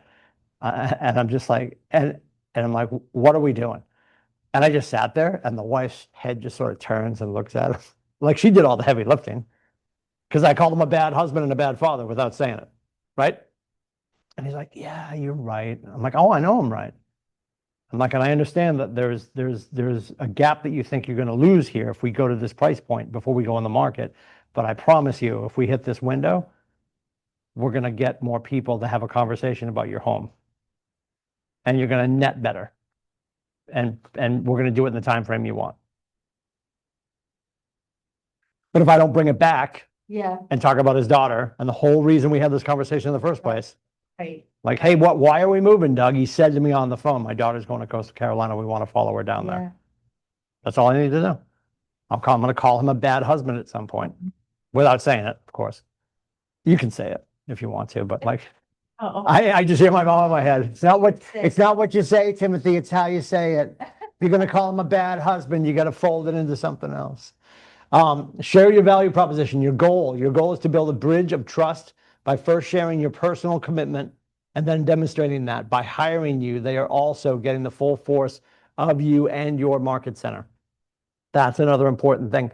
I would talk about that all the time. Like, hey, before we even go to the market, I'm going to get home and I'm going to be able to tell, and at that point, I mean, we were in the 200s. I'm going to be able to tell 200 of my teammates, who probably all have about 3 buyers, 600 consumers are going to know about your house before we even push play and tell the rest of the universe, right? Your action plan, sharing your why. State your value proposition. And again, the value proposition, it's not that you shouldn't have a value proposition. I think everybody should. But I think we tie value proposition to when people say, well, why should I use you, Debbie? Why should I use you, Marion? And I think without fail, I never wanted to answer that question. I tried to, and I realized that I was peppering the conversation with the letter I. Well, because It's, yeah, so I got away from that altogether. And when somebody said, why should we use you, Timmy? Yeah. It's a great question, Mr. Lindsay. I'm not sure we should work together, but if you got a couple minutes, I've got a few questions I could ask you to make sure that we're a fit. Like immediately telling them, oh, I don't know if we should work together, but I'd love to find out, but I need to ask you some questions about you to make sure that we are a fit, Right, right. not I, right? Right. Yeah, and that worked every time. Because they're expecting you to say I, and you put your first thing of them asking, why should we date? Right, right. And you're like, I don't even think I like you. But let's see if we do, right? It tended to work every time. Stating your value proposition, introducing your team. If you've got any sort of a team, there should be a sheet in your pre-listing packet that shows everyone's face. Well, Everyone's face, even if you have a VA. I'm going to get his name wrong, but I think his name is Dave. There's a VA on Adam Dow's team, Dave, who's overseas, but there will be communication between the Dow Group's clientele and Dave. And he's doing marketing or something. But if they ever trip over Dave, it's not like, who's this guy? yeah. Am I getting hacked? Yeah. Right? You've seen all the faces, you've seen all the names. I think a pre-listing packet, a buyer presentation packet should have everyone on your team. And if you're currently in a mentorship program, you could put your fellow agent that you're working with, because that person, as a mentor, would be on your contracts anyway. Yeah. And I just think it builds it out. It shows that nobody's gonna be upset that they're getting more than one human fighting for their greatness. Yes. You know, that's why I think married couples, it's like such a slam dunk. Because if I can show up, and clearly you guys just heard her, if I can show up and Janina's sitting next to me, everybody's just like, okay. We know one woman thinks he's not an idiot, right? Right? But it immediately, Ashley's like, want me to call back? Yeah, Kaylee will check in with her. The amount of texting between her and Kaylee. It's scary. Yep. Well, at least the 3 times. Yeah, I'll just check with Janina. We'll look into that on your behalf. So I think if you're sitting down as a married couple, I think it's a huge advantage. I think there's the support of 2 people and the trust in both of those people, right? I think it just immediately elevates the trust level. Showing your market stats and testimonials. Showing market stats, yes, because that's what we're basing our conversation on. We're not sitting down to say, Mr. Lindsay, we're selling here because this is what I think. Here's what the market's showing us, and here's our success window. This is what's been happening. Testimonials as well, right? If you can have testimonials from your last 5, 6 sellers, 5, 6 clients, sometimes people are going to say, do you have somebody I can talk to? You should have 2 or 3 people that would take a phone call on a moment's notice. Because they might be like, I want to talk to them right now. They might. Because like, can you get me a phone number later? Is me in the car calling you? Hey, Debbie, I get this guy. He's pretty persnickety, a little bit of an asshole. He wants to talk to one of my former clients. Can you be nice about me about 6 o'clock tonight? I'll have him call you. Like in the moment, you can't tee that up, right? That's right. And so I would prep that. Well, I think we do it all the time when we're doing for job interviews. We have our 3 references. I think we should have 3 to 4 people that are willing to take the call. Yeah. They're at ambassador level. Like, oh, if you ever need me to talk to somebody on your behalf, absolutely. And then get that in stone, right? And have that ready to go. I wouldn't put that in the pre-listing packet with their phone numbers, but I can furnish conversations in a moment's notice.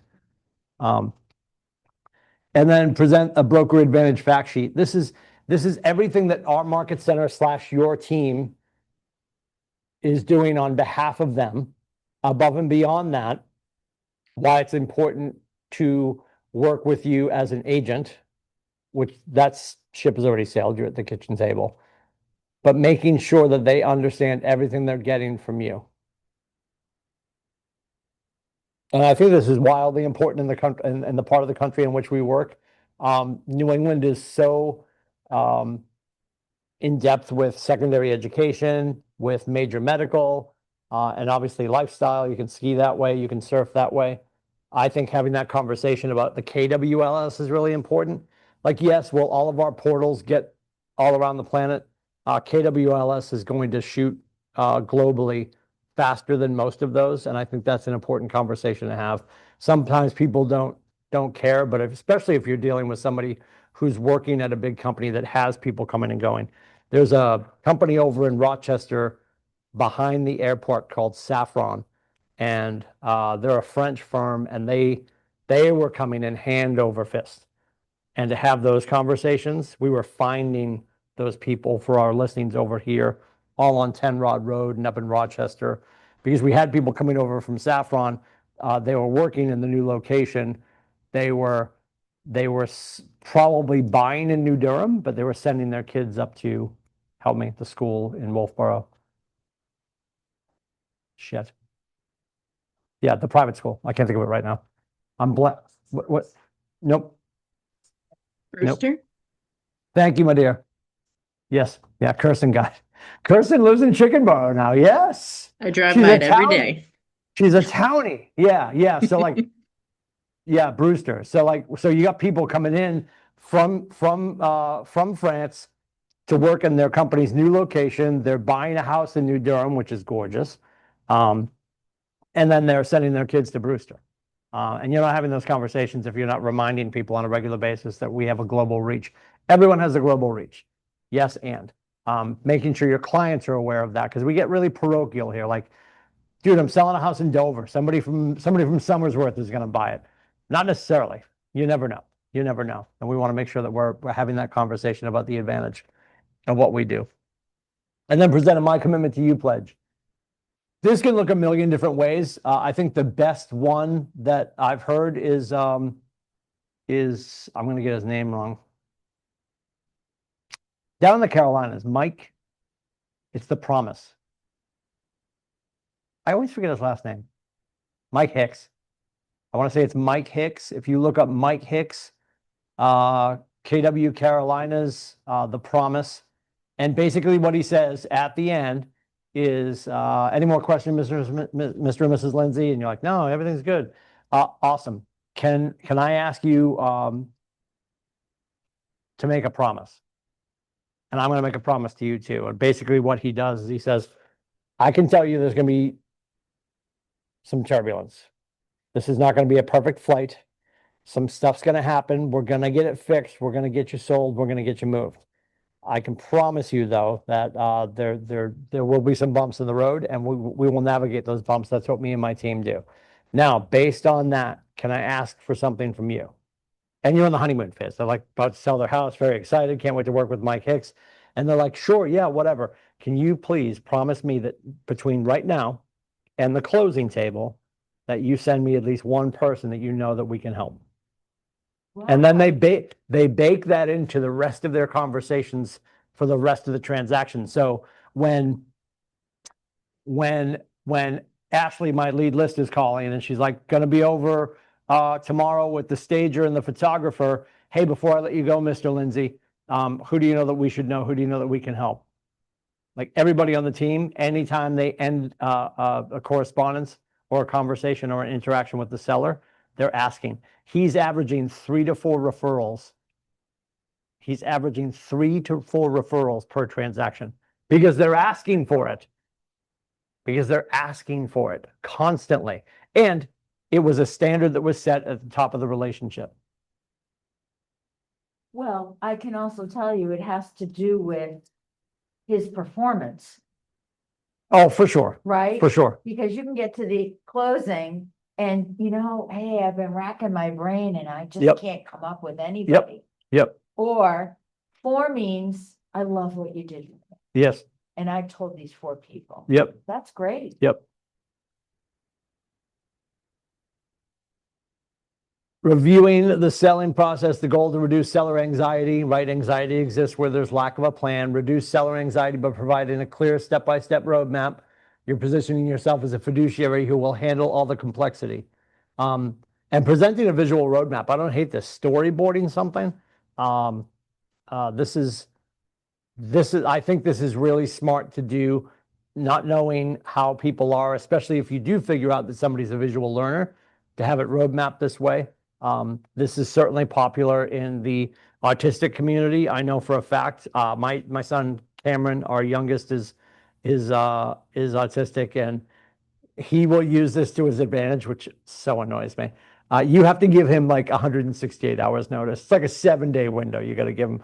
So if I know that if I want him golfing on Saturday with me, like I needed to tell him yesterday probably. If Wednesday I'm just like, hey, we're gonna golf on Saturday, he's like, I didn't have enough time. Not my parents do. 3 to 5 business days. So that's Francis. Francis will do that all the time. And yet, if they can see, like if they're visual learners, and you'll figure this out with your buyers and sellers as you work with them, they're either going to be, they're either visual, audible, or kinetic, right? So they learn by doing, they learn by seeing, they learn by hearing. A visual roadmap is not the worst idea. And this could be just part of a one sheet with the bullet points, and attached to this as well should be a welcome to the deal letter. Insofar as here are our dates to get us ready for sale. Then when you go under contract, and you can do this on either side, a lot of listing agents do this, is a welcome to the deal letter, again, that's going to have all the pertinent dates for everybody to stay in contract. Inspections, inspection reply, all that kind of stuff. I cannot, obviously, as the listing agent, send that over to Debbie, who is the buyer. I have to send that over to Ashley, who is the buyer's agent. All communications between seller side and buyer side go between the agents, but I would make sure that I got a welcome to the deal letter over to Ashley to give to you. Now, if we're being honest, if Ashley is foolish enough to take the letter that I just gave her and give it to you, you're now going to put a letter with all the actionable dates to say welcome to the deal on your fridge. And whose letterhead is it? Timothy Lindsay Productions, right? Yeah. So I'm already mentally like, and again, that's not the long play of it. But if I were Ashley, I'd be like, cool. And I'd put together my own welcome to the deal letter and then hand it to them to have hanging on their fridge. But now everyone involved, buyer, seller, and the co-brokes all know the pertinent dates of the deals. First time I got that was my freshman year. It was Nikki Douglas. And I was like, that's brilliant, right? It's just a brilliant idea. Then the other thing, and only in my 4 years that I sold, the only person to ever do it, and I did a handful of deals with her. She was awesome. My first deal with Nikki Douglas, talk about feeling small, and she wasn't doing it to make me feel small. We're sitting. No, we were at the women's prison. This was the women's prison. This is like 2011. We're over the women's prison on Islington Street, our old office. Okay. We got here in 2013. It's like 2011, and Nikki comes in with 3 bags. 3, what? 3 bags. 3 bags. She had a gift for her seller, and a gift for my buyer, and a gift for me. Oh. And I'm sitting there with my thumb up my ass. Who looks like a great agent? Nikki Douglas. Yep. And so much so, she was so perfect about it. She slid them both over to me and said, one of those is for your client. She didn't even slide the gift to my client because she's not going to do that. She gave it to me for me to give to my client. Which is basically, here, Timmy, I got you a gift to get. It's like when your mom comes home with a card for your father for Father's Day. Here, sign this. Go give it to your father because you're a terrible child. Oh my God. Oh my God. I thought it was brilliant.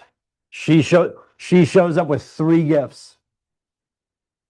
Discuss your marketing strategy. Your goal is to demonstrate how you'll create and demand the demand necessary to achieve their price goals using a smart, targeted, and proactive strategy. You don't need a huge budget. You need a great plan. You don't just list homes, you launch them. Explain home preparation, discuss key steps to attract buyers, share your marketing strategy. Where are we? I'm trying to gauge slide page. Don't mind me. Last year, keyword. Oh, we're not getting the. Kirsten was like, yeah, you know, there's a buyer workbook. Yep, sure. And I was supposed to have 3 gifts with Nikki Douglas, but I didn't. Honestly, yes. Yeah, be really good to your buyers. Yes, that's what we're saying. That's what we're doing. Oh, did I find it? I found it. Wonderful. I'm getting there. I'm aiming for 11:45, so there's time to get down the hallway to do the midday protocol. That's where my head is at. Skating as quickly as possible.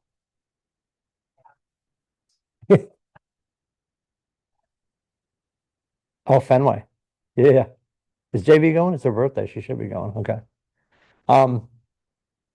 Explain your pricing strategy. The goal is to collaboratively analyze the market data and guide the seller to an informed decision. Your goal is not to tell them the price, but to lead them to it. This is achieved through financial transparency with the seller's net sheet as your most powerful tool. Somebody said the other day, I think Jenny Kopp and the team at 4 Points, they have a great actionable net sheet. So if you don't have one that you use, you can ask them for it, and you should, because they're great and it will make your life easier. I promise you, your sellers are not worried about your fee. Your sellers are concerned about their net. So if you can do a net sheet that includes your fee, that does not kick them in the face, they will love it. And you can prove to them that you are well worth everything you're doing. Action plan, you're presenting the comparative market analysis using an absorption rate analysis. One or the other, obviously we use absorption here quite a bit. It's a great way to just explain the nuts and bolts of what the market's doing and why it's important to get involved. There's no wrong time to sell your house.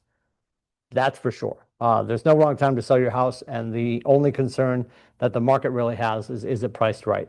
There's conditional improvements that can be made, yes. And there might be some that are just not, people aren't going to be able to get over. But for the most part, anything that you're not improving conditionally can be fixed by an adjustment in the price. Review the seller's net sheet line by line.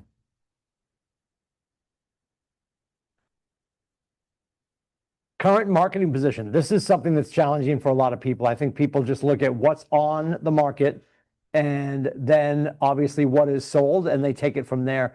Things we have to consider is tomorrow another house could go on the market and use you as ammunition. So that's why we always want to talk about what we're going to do, the 7 Ps of what we're going to do for our sellers. We're going to put a sign in the yard. We're going to place it on the multiple listing service. We're going to place it on the Keller Williams listing service. We're going to say a quick prayer and get right back to work. We're going to price watch the neighborhood today and forever. We're going to promote it to other brokers, and we're going to prospect for buyers. And I say prospect for buyers because that's what our sellers want to hear. But that means we want to go out and get more listings, because most people that are selling houses are going to move into another house. So we're always looking for more listings. More listings will get us more buyers. Days on market as a function of price, of course, and preparation of price.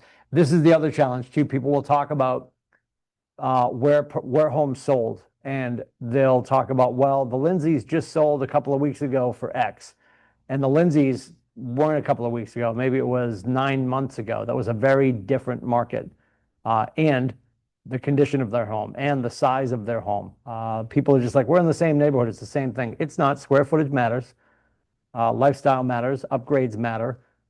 All that kind of stuff. Anything that's outside of its life design that's been improved, that's also important. So days on market is a function of the price, yes. But more importantly, what are we doing insofar as making sure that we are pound for pound the same as the other houses that we're comparing it to? And then this gets down to condition and price. The last thing we're going to talk about is like, what conditional improvements are we willing to make? And then where do we want to land on price based on that? And if there's stuff that people don't want to do, like I can completely appreciate like this, the carpet runner that goes up the stairs. Do you want to rip that out? No, that's a whole new project. And you brought in Stanley Steamer and they hit the carpet runner going up the stairs, and it's still sort of gross. Doesn't smell like death anymore, but it's definitely still stained. I would put a credit in there. You could say we've put a credit in, and we've got a local quote or a couple local quotes for replacing the runner or stripping it off and redoing the stairs. And here's the 2 quotes. Here's the number, and we factored that into our pricing. You don't even have to give them a credit. You can just say you factored into the pricing. I think the best language we can use is we've factored it into our pricing. Like the roof, it's beyond its life design. The roof should be getting replaced. They decided not to do it. You got some local quotes and you factored it into your pricing. Now, that's not going to exclude people from coming back and saying, we want $40,000 off the price because the roof needs to get done. But you can say, we went and got some local quotes and we factored it into our pricing. That's the most polite way to tell people, we are not moving off that number, or we're not adjusting that number anymore. We factored in. And I'm not saying you have to go get a $35,000 quote and a $32,000 quote and a $38,000 quote and then just say, we're going to drop the price 35 grand. I would make an adjustment. And above and beyond that, I would then say we factored it into our pricing. Because otherwise people are going to come back at you and just the dumbest stuff too. If you know, and this is why pre-listing inspections are powerful. If you go in and you know that you have radon, and there's two ways to attack this. You can do radon air, radon water. Most people are going to put a pipe into the weeper that goes around the building, and they're going to draw it out through air. Most people say when you do the air mitigation, it's going to take care of the water mitigation. We were in Straftopia when we moved in, and I did both, and we did it, and the seller paid for it. Here's the challenge. You'll see new houses. A lot of the new builders, or a lot of builders with their new builds these days, are putting the stem of the air mitigation into the weeper. So you'll go down and either in a machine room or in the corner of a garage, you'll see a stem coming out of the foundation. And you're like, oh, cool. So like most of the work's been done. So there's no possible way it's still going to be expensive. They'll come in and do the rest of the radon, and it still costs the same amount. Now, back when we did ours, I think our air back in the day cost 14, and our water was a whole science project, but the air cost 14. I guarantee they would still charge you probably $2,000 just to throw the rest of the stuff onto, and like I had somebody come in and dig into our foundation, go into the weeper, put the whole thing in. So if you get the inspection and you know that that's going to show up, and you have your sellers understand it would make sense to do the radon ahead of time. So let's do that.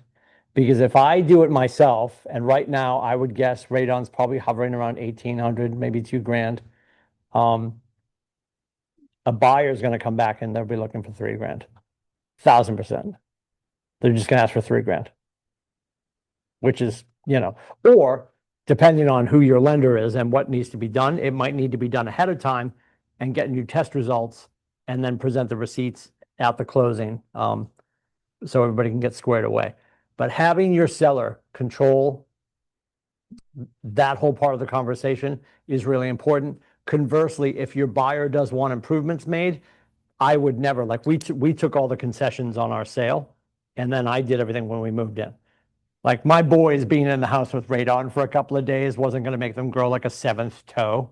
I haven't checked lately, but I'm pretty sure they both don't have 7 toes. 10 collectively, of course, but not on one bean. Your buyer should ask for the money and control the fix. Conversely, your seller should do it ahead of time, so they're not getting asked for the money. Right. Like it would have behooved the Saunders who sold us our house. It would have behooved them to have maybe done that stuff ahead of time. And I didn't go in hardcore. I just got some local quotes. We got what it cost, but I got the money to do it, shaved off the top of our price. So the conversation about the RUV, the runner. Yeah. And we've gotten a couple of quotes. Who really do you think should be getting those quotes? Oh, you got a guy. Honestly, for us. The agent, should I be, hey, I'll get some quotes for you? Oh yeah, you 4,000%. You've got relationships with people. Like we always, I don't know if we're still doing. We had a relationship with a paint company in Dover, and also a flooring company in Dover. So actually, when I bought my house, and obviously it was through here, Yeah. but I wasn't here yet. We bought a place in November of 2009. Our whole first floor, except for the kitchen, was carpet, and they had dogs. So we stripped out all of that stuff. Yeah. We pulled out some subflooring too, and we had all ash put in. And my question more is about, because you're using carpeting as an example, Mm. paint as an example, but if I'm an agent Mhm. and I have a short list of people who can provide quotes, and I'm always asking, but they're not getting the work. They've got to do work to put a quote together, right? Sure. Are they gonna be willing to continue to do that? Well, if you're sending them the business, sure. They should be happy for any at bat, Okay, you know? okay, I mean, and well, here's the thing, even if it's not the person doing the quote, yeah, like the flooring place that we worked with, they were going to give me a discount on the flooring, whether I had them come and do the work or not, because I was going to go get the materials there, right? So you could work it that way too, okay, either way. okay. But honestly, you should have 3 general contractors, 3 painters, Yeah, 3 flooring people, right? Like just have an arsenal of people that you can count on okay, and get quotes. And people will be happy to do it. It's going to take them 10 seconds. They're going to walk in and be like, okay, redo the carpeting, sure, X, yeah, strip it up and refinish the floorboards. Because the floorboards aren't like naked underneath. They just probably the stain is probably worn or whatever, right? It shouldn't be a big deal. Source of the source. Yeah. Yes. Yes. The follow-up to make sure they do the work to whatever, and stay out of it. Mhm. okay, Look like a hero of, I mean, it's like production. Mm. okay, yeah, Mm. I connected you, Yep. Yep. okay. So here's explaining your pricing strategy with the CMA. You've got your property, 123 Main Street, 3-bed, 2-bath, 1,500 square feet. Sale price, days on market, updated flooring, standard kitchen and baths, quiet interior street, and then against your solds, right? And then there's 1 active. So we want to make sure that we're also thinking about, there's what's on the market, there's what's already closed, and then we have to be cognizant of the fact that somebody could come in behind us. Like right now, our subject property is coming in behind this active to compete with it, right? Yeah, And how similar is it? yeah, Super similar, right? So what do we know we should do? I'm putting this in front of my seller, so they hopefully say 478. It's like the Price is Right. yeah. You know? The other thing is 45 days on market, right? Yes. So, yeah, you definitely want to come in a little under. Yep, yep. And this is our competition, been on the market for over a month, which tells us the price is likely too high for the buyers. So that hopefully guides them down. And we've done this too.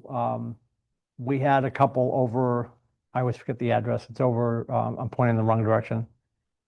That's the front of the building, that way. There's a road over here, Hartford, and we had some sellers on there. Their roof needed to be mowed. What? It had moss. It looked like the Shire. It had moss. Yeah, the roof needed to get mowed, and then they had some other challenges too. And they were convinced they were $8 trillion more than their neighbor who'd just come on. So I set up a showing for them to go see their neighbor's house. They're like, I know what it looks like inside. I'm like, do you though? And we went in, we came back out, and they're like, oh. I'm like, yep, yep. So like, and I used to say, like, listen, I know you love your neighbors, but at this price, you're going to help Yeah. them sell their house, right? So we can be the reason your house sells, or we can be the reason the rest of the neighborhood sells. That's Okay, the 2 sold, what is the window? I don't want to go back more than, most appraisers are going to probably do a 6-month window. 6 months. But if you're desperate, they could go back further. Like desperate, like there's nothing. Well, a on year, it. yeah. And then the other challenge, you'll have this happen quite a bit. If you want to look it up, it's a property that we struggled with forever. Nate and I had it under at one point and it blew up, which kills me because it was 3.2 million. But 300 Mountain Road in Tuftonboro. When JV and I both stepped out of production, it went to Adam's team, and Adam finally got it sold. But way back in the day, we were on the struggle bus getting commensurate properties for it because it's so different, so different. So like sometimes they'll come in and they go way out of pocket to try to compare. Like, oh, we get something in Minnesota that's sort of like it. I mean, they don't go that far, but they had some stuff from Maine they were comparing it to because it was just so different. So it depends. But most appraisers are going to go about 6 months. Explain your pricing strategy, example conversation based on the example, comparative market analysis. Based on the data, we can see a clear picture of the market. The home on Oak Avenue shows us that even with less desirable location, the value is strong at 440. The home on Maple Drive, now mind you, this is a brand new class that they just built, and they're talking about 440. They're so in Texas right now, right? It's amazing. 440 is a driveway up here. The home on Maple Drive shows maximum potential for the home with high-end updates, selling for 465. Finally, our current competition on Pine Circle has been sitting on the market, telling us the buyers feel it's overpriced. This information suggests the right price for the home or the success window is somewhere between 450 and 460. That's what I would always do. I would never tell people where they should price it. I would always say there was a success window.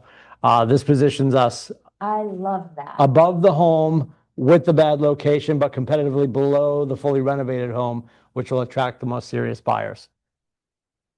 Because we never want to tell them what they should be listing at. And your success window could be 440 to 470. Like, I don't care how big or small it is. If you can get it down to a $10,000 window, that's delicious. But we should never tell them where they should list. We should just tell, and then they're going to come back and be like, oh, we're going to try 480. And that's what I would say. I completely appreciate that, Mr. Lindsay. We're in this together. And I want you to make sure that you understand that we are working together. So we are, if you feel that strongly about it, we're going to go at 480. What I'm going to tell you is in a week. I was just going to ask you. The consequences I of- would be so purposeful about saying it just this way. So we're going to go in at 480, Mr. Lindsay. What I can tell you is in a week, when my phone doesn't ring, not if my phone doesn't ring, when my phone doesn't ring, and we have no showings, I'm going to ask you to go into that success window, anywhere in that success window. Right. And we used to say 10 days. I would not say 10 days anymore. We don't live in that world anymore. We're a 7-day window now. With the internet, somebody just had a newborn baby 3 days ago. They probably didn't get their first iPhone. Everybody's online. Everybody can see the market. Everybody can see the price. 4,000%, I'm going to say 7 days. Because the rule is 7 days, no calls, or 7 showings, no offers. The world has spoken. 7 days. 7 days, no call. And you'll hear some people say 10 days. Yeah. I think it's 7 days. If you put something on the market and you don't hear anything for 7 days, the silence is very loud, right? Mhm. And you'll get a seller. Well, Debbie, maybe you put it on the different internet. Like, there's no different internet. There's one internet. Right, Like, right. somebody in Dubai looked at it last night and they're like, that sucks, right? Like, everybody has seen your property. Everybody, capital V. So here's the net sheet. You go to sales price, loan and closing expenses will all get factored in. Of course, you got to talk to your lender about that kind of stuff. The mortgage payoff, potential real estate fee, which of course is your conversation. Title insurance, and you're getting that done through the title company. The title company's fee or attorney fee if you're in an attorney state as opposed to a title state. Prorated property taxes, HOA if there is an HOA, estimated totals, estimated net to seller. And Is that this still part of the listing packet? if you are helping them get to the right price, Okay. and you could have this done ahead of time, or if you want to make it really elementary, just make sure that you know everything off the top of your heart. You could do this with them, right? You're like, okay, what HOA is, and you hammer through it nonchalantly, knowing the math is going to favor you. Because what did I say earlier? They're not worried about your fee. They're worried about their net, right? And yes, do they always want that number to be bigger? Of course they do. But they're also going to find out your fee is not bankrupting them. Your fee and the probability of them netting 211 or more could be greater, because if we get into that success window, which 440 to 460, look what they went. They went to 450. They're right in the success window. What are they probably going to net to? You'll have more people fighting over it. That goes to 475 all of a sudden, because you had more people looking at it and willing to fight over it because you didn't come in at 480. But the reason why I'm questioning is because these numbers at the bottom, obviously the number at the top has to do with the conversation, but these numbers at the bottom make some assumptions, right? The assumptions are what left you have to pay off, and maybe I don't know anything when I go in. Well, but you're gonna have this You'd have this from Brad. I would have, say that again? The lender who's going to be working with them Yeah, already knows what they owe, right? okay. Yes, But it can't be this wouldn't be the listing conversation. This would be a subsequent conversation. this could be at the kitchen table if you need it Okay. to help them okay. understand. And you just. And- show and up honestly- and someone's honestly- gonna fill it in as, Y- Okay. You've got all this ready to go, but you're probably only really drilling down on this again yeah, if they're pushing back on your fee. uh, But you can just show them the math, yeah, right? right. But more often than not, that's just in there and they're looking at it, right? Yeah, Because you're gonna have all this stuff. Can some of that move? Yes, you'll always hear when you're talking to Brad, they yeah, have their truth in lending. yeah, Like their numbers might not be perfect, but some lenders will come back and their numbers are way off, right? Brad's are gonna be right on. But HOA and all that kind of stuff, they're looking at all the things that they weren't really thinking about because they were just stuck on your 3 or your 4 or whatever your fee was. That was their big animal. Now it's not working out to be one of the largest numbers on the sheet. Right? That's what's important about that. Yes, it's a cost of doing business, but they're working with you for X and your history of success is, yep, but when I go, my list to sale ratio is at 99%. yeah, You know, you've got some other people that list a sale ratio, and that's another important thing when people are just like, but the Lindsay sold for blah, but yeah, look where they started. The Lindsay sold for blah, but they actually started way up here and they lost all that waiting and marinating in their shittiness, yeah. right? My list to sale ratio is fantastic because I want to be honest with you. Yeah, And you going at 450s right inside the success window, which is the market's idea, not my idea. right. So by doing that, historically, in the last 8 months, Mr. Lindsay, people that have started in the success window have netted higher. Mhm. I can't say how much higher, but you usually will net up. It's impossible, and Gary said this, and Nate would say this, Ashley will say this, we'll all say it, we'll say it together. It is impossible to underprice a house in any market. It's impossible. Now, if it's supposed to be 2.8 and it's on the water in Rye and you throw it on for $17, you're an asshole. But you know what I mean. But you know what I mean. It is impossible to it's impossible to underprice a home in any market. So that's why that success window is so important. Example conversation based on the example CMA. As you can see, the list price is just one number. This document, the seller net sheet, gives us a much clearer picture based on a sale price of $450. After paying off the mortgage and the estimated cost of selling, you could expect to walk away with $211. My entire job is to protect and maximize this number for you. That's why we're going into the success window, Mr. Lindsay, right? That's why we're going to list right after St. Patrick's Day, because we're not going to wait for the sun to come out. We're not going to wait for more girls to be on the dance floor, right? We're going to set the market, not join the market, right? Outline your service approach. The goal to proactively manage seller expectations and demonstrate your value as a dedicated fiduciary. Your communication plan is a key part of your service that differentiates you from agents who disappear after getting the signature. Yes, and so many people do that. They get it. Their sign guy or their sign girl throws the sign in the yard that night or the next day, and then you don't talk to them again. Establish a communication plan. I think if you have a handful of listings, you should be talking to your sellers Thursday or Friday, once a week. Sometimes people are like, well, there's nothing to talk to them about. Then you have a conversation to have. Because if you have nothing to talk to them about after 168 hours, that's 7 days. What does that mean? Their price sucks, capital S, right? So we want to get in touch with them once a week. Diana Kokoska said this years ago, if you do not talk to your sellers when the time comes, they will blame you. If you talk to your sellers consistently, when the time comes, they will blame the market, right? So if you're having an honest conversation with them at the kitchen table and consistent conversations with them on a weekly basis, they might be ignoring your recommendations professionally, but eventually they'll just be like, yeah, you're right, the market's terrible, we have to move into the success window or whatever. But most agents, without fail, and you'll run into an expired during your career, you'll call them and be like, hi, Mr. Lindsay, Debbie Bowles with Keller Williams. I noticed that your house is no longer available on the multiple listing service. Do you still intend to sell it? And they'll be like, oh, really? Because it's like March 15th. And like they didn't even know, they forgot the sign was in the front yard and it's sort of bent over, but it's under a snowbank, right?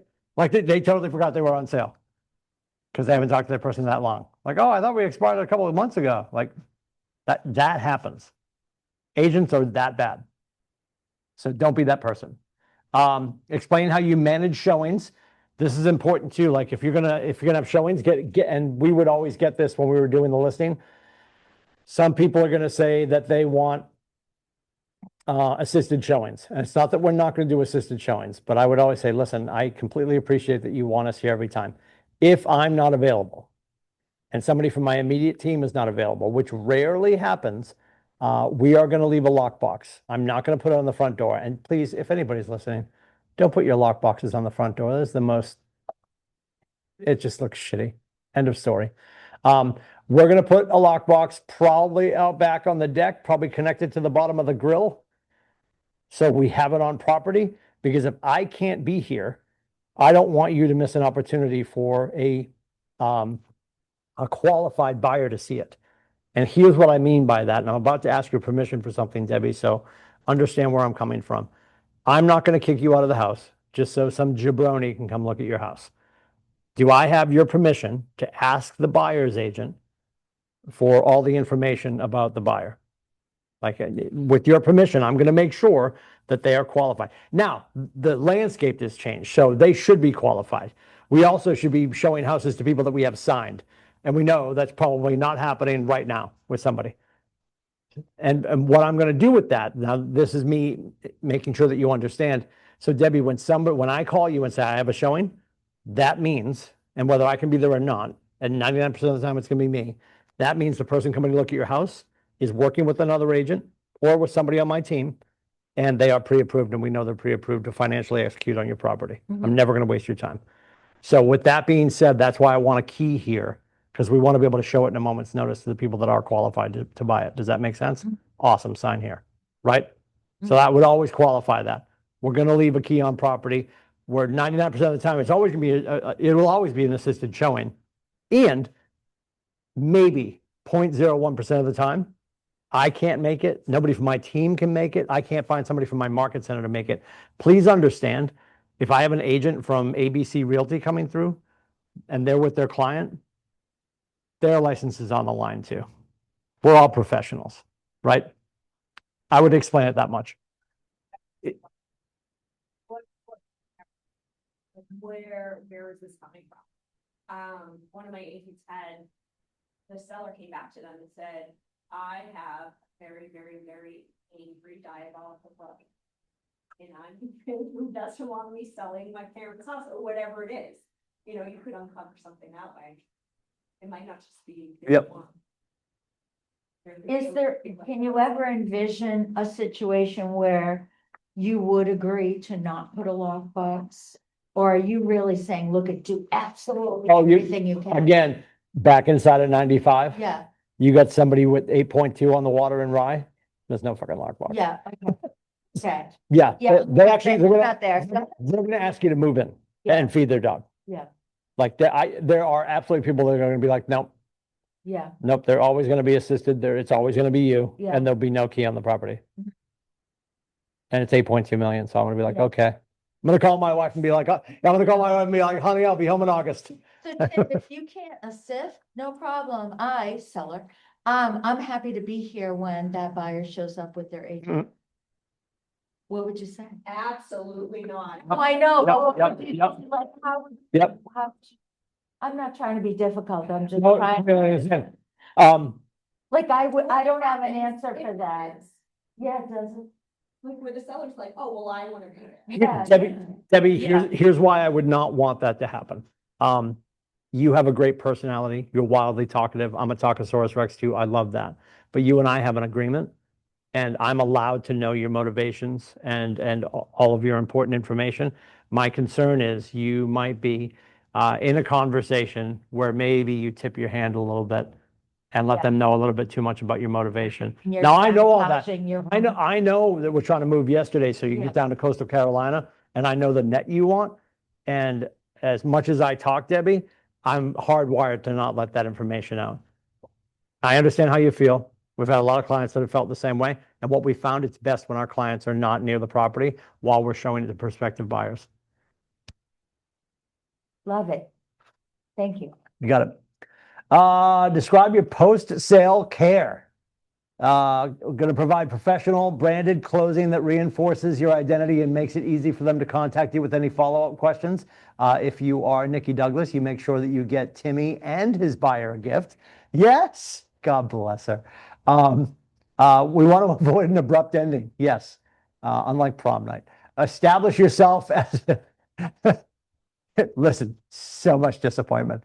Establish yourself as their real estate advisor for life. Show client appreciation for life. Be honored by referrals. Be sure the page and or slide has all contact information, and prepare a leave behind folder. Some people are really funny, especially if you're leaving without the signature. People don't want to leave their stuff behind. I would never leave my stuff because I don't want some other agent to use my stuff to get your home sold. I think, yeah. When nothing new is happening. People are selling houses. We're using a myriad of ways to get that done, but I think I'm not leaving anything behind because I don't want my stuff to get stolen. Get over yourself is my first and foremost. Get over yourself. And here's the thing, anything that is intrinsically yours, no one would be able to replicate. Because it's something that's actually yours, it's actually Debbie's, it's actually Marion's, that they can't possibly replicate it because you're not involved, right? And that's where we go from best practices to unique practices. Like, what is your standard? What do you do differently? That's going to be inherently yours. Correct. Obtain the signed agreement, and some people will do two-step listing agreements. I'm not opposed to that. I think in this market, I am opposed to that. I'm not opposed to people that find that to be successful for them. I think it will bite you in the ass more often than not. The argument can be, well, it was a big house. It was up on the lake, and the last time it sold was 30 years ago, and they've made all these improvements. There's no more wine cellar. It's a basement pool now, blah, blah, blah. I would be really good at getting the agreement signed and telling them that you're going to reconvene tonight via Zoom about pricing. Because that's really all you're doing is like, I don't know how to price this right now. Let me get back to my office and have a conversation. I'm telling my seller this. Let me get back to my office and talk to Westcott and Ashley and Deb, and get a few more people to what they think is X, Y, and Z. And obviously I wouldn't be doing that with all my fellow agents because you're not designated agents and that's my contract. So I'm going to talk to my broker, right? But I would still get the agreement signed. I think too many people are doing the two-step, and they've been doing it for years in a market where it ish worked. I think it bites people on the ass. I think leaving with a signed agreement is pretty important. And I think the more work you do, the more heavy lifting you do on the front side with a pre-listing package is going to make that easier for you too. I think if you're walking in and they're getting to know you immediately and they didn't know your team or your process or your history of success or anything, and if depending again on the clientele, I think it's not the worst idea if it's close for you and you can read from them that they're probably not going to open their email and look at the pre-listing packet, and you've got something really nice like this that you want to drop off. We had one of our agents got on the phone with an older lady in Portsmouth. They hit it off because they were both had tickets to the Seacoast Rep season tickets, and they kept talking. He's like, yeah, I'll run it over today. He goes over and knocks. She's got like a three-story townhouse over in that corner of town, and he goes in and he's in there for like 3 hours. She's showing him like artwork and stuff. And she goes, oh, I was trying to move some of this to my other properties and I'm going to be getting rid of another property. And he's like, oh, really? Like, he's like, none of that happens if I email her. So, Right. yeah. Wow. Yeah. So I think if you read the room and you think, okay, this person might appreciate a hand delivered, knowing that she was already going to be 2 point something for her little spot in Portsmouth, it won him additional business. Yep. So, and then establishing next steps. The sign's going to be here tomorrow. We're going to work on staging and photography. This is why we talk about 90 days all the time. I think if you are leaving the kitchen table with a signed agreement, you could still be 7 to 10 days out from actually going live on the internet, right? And then what's our average days on market right now? 30-ish at least. You know, we've got some stuff. We 32 right now? So there's 42. And then as soon as you find your buyer, I think Brad would tell you it's gonna be somewhere between 30 and 45. That's why we always say 90 days from kitchen table to closing table. So making sure they understand what's gonna come next. And a lot of that might be some of the conditional stuff. Maybe the stuff you gotta do before the stager comes, and before the photographer comes. And the stager doesn't need to be a big deal. The stager doesn't need to happen all the time. Maybe it's something you're good at and you can do it. I remember this, Bree Stevens, who used to be with us, she's now with Compass and she's up in the Lakes region. She had a house on Winnisquam and she's like, Timmy, honest to God, I went in and she goes, I moved a couple of chairs and a couple of throw pillows. And then I was obviously more cognizant with my photographer about the lighting and that kind of stuff. But she's like, I didn't do anything crazy for staging. But she goes, we moved some stuff around and we cleaned some stuff up, but stuff that they didn't do. So even if you don't have a stager coming in to do a whole bunch of stuff or bring additional furniture in, I think it's well worth going in to make sure that you make it livable. I think people are just like, oh my God, I would never want to, people get excited about, we're going to be moved out and they're against staging the house when they're moved out. Yeah. An empty room can feel smaller Really? sometimes. I would argue that an empty room can feel smaller sometimes. I think when you put furniture in it, and I'm not saying you have to stage on unoccupied homes, it's not the worst idea. I think there's the benefit of obviously doing it with AI now to give people ideas and feelings about what they could do. If you have a multi-use room that could be an office or a bedroom to put 2 different photos on, obviously with notes underneath, AI generated 4 ideas, right? This is the room, but we've got some AI generated, ideas for what this space could be because it's your 4th bedroom, which also could be an office. Yeah,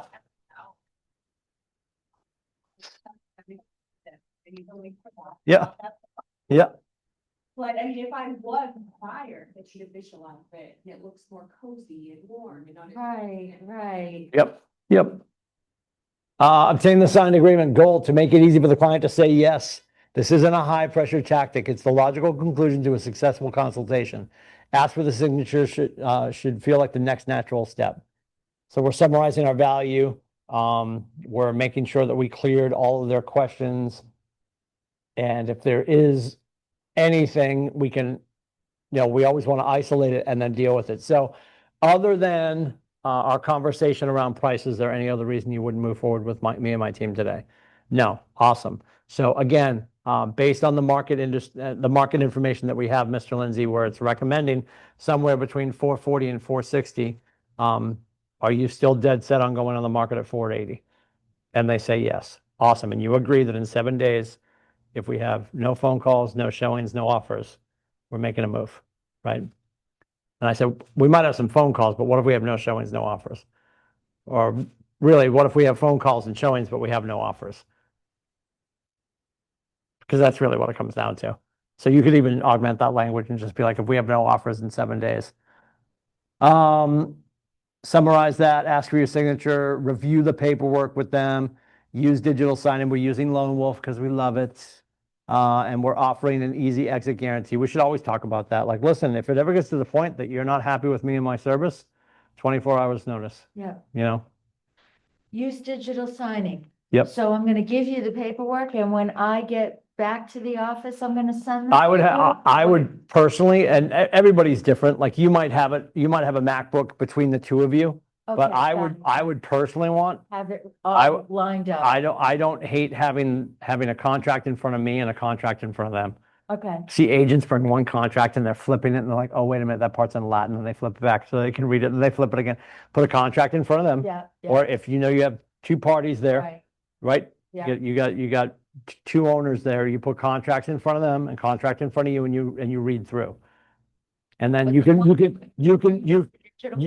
make notes on yours, right? And then you can just go in to your MacBook and Okay. now you're like, okay, boom, boom, boom, boom, boom, and all this kind of stuff. And then I sent it to both of you, and then they can go grab their iPad or whatever, because they've got to open it with their email to Exactly. go in and sign their stuff.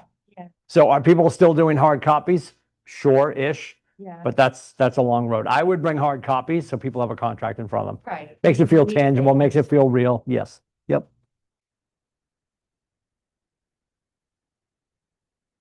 Establishing next steps, show the seller they made the right choice in signing with you, a professional of immediate organized action. What is that? Am I reading that wrong? Professional of immediate organized action. Oh, okay, I am reading it wrong. A To show the professional- seller they made a right choice of signing with you, a professional of immediate organized action. Okay, well, I read that 3 times. I'm like, nope, that's not making sense. Be a comment after professional. Yeah. Sure. Yep. Providing that next steps checklist, almost like the welcome to the deal, but just for them to start.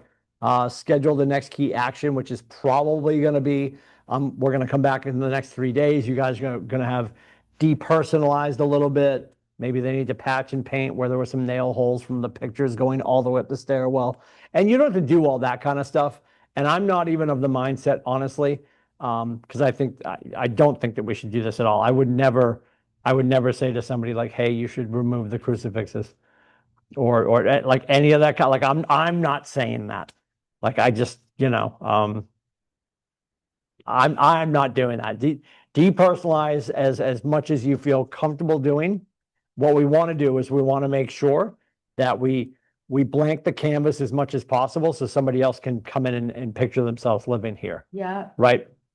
That's simple as like, listen, you're going to have to sort of live on a movie set for the next 30 days while we get this thing sold. So I appreciate and I love this and I have one. I appreciate that you have your Ninja vertical Belgian waffle maker, but she has to go away when you're not Belgianing the waffles, yeah, right? yeah. Like all that kind of stuff that's on the counters. I can hear my wife spinning right now because we have Ninja everywhere. I have my Ninja Creamy. She's always out. We rattle those things constantly. But all that kind of stuff, get that stuff away because you Yeah. want to show them counter space, Yeah. right? Confirm your follow-up, talk about what next steps, who they're going to hear from the team. That's why it's important on that pre-listing packet, having team faces and names, and then ending on a personal note. The flow of the appointment, which you just went through, prepare for the appointment, arrive at the home, tour the home, assess the seller's needs, share your value proposition, review the selling process, discuss your marketing, explain your pricing strategy, outline your service approach, describe your post-sale commitment, obtain the signed agreement, establish next steps. Now, you might have people that have certain concerns about, well, a couple things. You might have a neighborhood where you're not allowed to put a sign, and you put a sign at the end of the road. So like the road, so here's the main drag, and here's the road, and you have to put the sign out here. When you say you may have a neighborhood, that's an HOA, right? Like what Uh, other neighborhoods would not allow that? I don't think, I'm thinking of my sisters in particular. My sister lives over on Bow Lake. She lives over on Province, Okay, Province Road on Bow Lake, not Province, Trinity Point on Bow Lake. And, their neighborhood, you have to put the sign outside the neighborhood, pointing down the neighborhood. now you're expecting the seller to know this? Or like, how would you know? You'd know from common knowledge, maybe, and/or like this seller would tell you. Okay, Like, but most neighborhoods where it happens, they know, okay, right? yeah, Because they're gonna say right away, like, oh, we definitely want to, and sometimes you'll have people that, we don't want to sign in the yard. You're marketing without a sign in the yard, which you should be fine. You should be okay. yeah, But they don't want to sign in the yard because they think Yeah. it's gauche. Or they want nobody to know that they're moving or whatever. So you might have places that won't, the seller does not want to sign in the yard, or the neighborhood asks that it's outside. okay, And then you got to check with the town to make sure when you're doing open houses, where you can put stuff, where you can't put stuff. okay. There's a ton of places over in Maine, you'll put stuff out for open houses and the cops come by right afterwards and pluck it up. Oh, Because if I'm doing an open house on Saturday, I'm putting signs out Thursday, Yeah, if I can get away with it. And usually you can. But every town's different. Every town is different. Question? Deep thought? question. Yeah. My seller is a smoker. Love that for him. And so you talk about depersonalizing, repair, clean, get ready. There's not a whole lot you can do about smoke that has made its way into the walls for the past 20 years. So how would you approach that? I'm in there a week before the open house. Yeah. I'm putting deodorizers wherever I can. Okay, That's what I'm doing. okay. Yeah, I mean, honestly, honestly, that's a condition. That's a condition that it might behoove you to have the conversation with your seller. Yeah, Like listen, I know everybody. You could have a cat at home, a dog at home. We go nose blind to our own properties. I Yes, appreciate that you don't yes. smell the Pall Mall in the hall, yeah, but there's Pall Mall in the hall. yeah, And people are gonna walk in here and smell that. Now, that should not exclude this property from somebody buying it because it's great and the bones are good and all that kind of stuff. right. What I can tell you though, is they're immediately gonna see a massive project because they're gonna want to paint, they're gonna want to stain. What's that, what am I thinking, what's kills? Yeah, they're gonna wash, they're gonna want to wash and then prime with kills. Yeah, And then and then above and beyond that, they're gonna want to repaint. right. Because that's where it is. Right. And if they've got carpet in there, so people are gonna come in and look at, painting every surface, Right, the ceilings, or if you got ceiling tiles, those all have to go. Everything, this is gonna be a project. So I would conditionally probably make that part of the price, okay, you know? Like mitigating the smoke smell, right? yeah, What are we doing? And you could go to probably any painter right, and just say, hey, in the past, when you've had projects like this, right. an older couple's moving out, they've been smoking since the Truman administration. Be a quote you get too. A Yep. painting quote, Yep. right? Yep. Okay, Yeah, what would it look like to repaint this whole place? And then there's anything else that's porous, the rugs would have to come, right? All that kind of stuff. yeah, Or you luck out and you find another smoker and they don't care. that's true too. What are the chances? You never know. Yeah, and you market it as a smoking hot deal. I'm joking. Like that, okay. We're done. We're done. He shut off. He shut off. That was on tape too, by the way. We covered how to hold a robust seller listing appointment. Lots of yelling and screaming. And you have a buyer listing presentation to review, and we'll start practice both daily. Yeah, Don't forget, we've got roadmaps coming up with the buyer side. The buyer side isn't much different. You are obviously talking about your value proposition, and really you're talking about the fact that you're going to be out in front of it, making sure that you're finding properties for them. The number one reason people will show up at an open house is because they see the house that they think they want to look at, then they realize it's not for them, and then they're like, and you talk to them, hey, I'd love to help you find the house. Well, we're just going to look for the house and we'll just talk to the agent that's selling it. And that, at that point, it's a representation conversation, right, right? But for first-time home buyers or anytime home buyers, it's about them re-engaging into the marketplace that you'll have people tell you, we bought and sold 52 times and they still have no idea what they're doing. Just because you've written a lot of checks doesn't mean you understand the process, and the process has changed drastically. So yeah, that's important. If you have a chance to go on a buyer presentation or a listing presentation with the veteran agent, I recommend that you do that. And the next time you see roadmaps, we should be doing that as well, for sure. Review the buyer listing presentation, time block for your daily presentation practice. Do that with people. That's great. If just sit down and do the buyer presentation.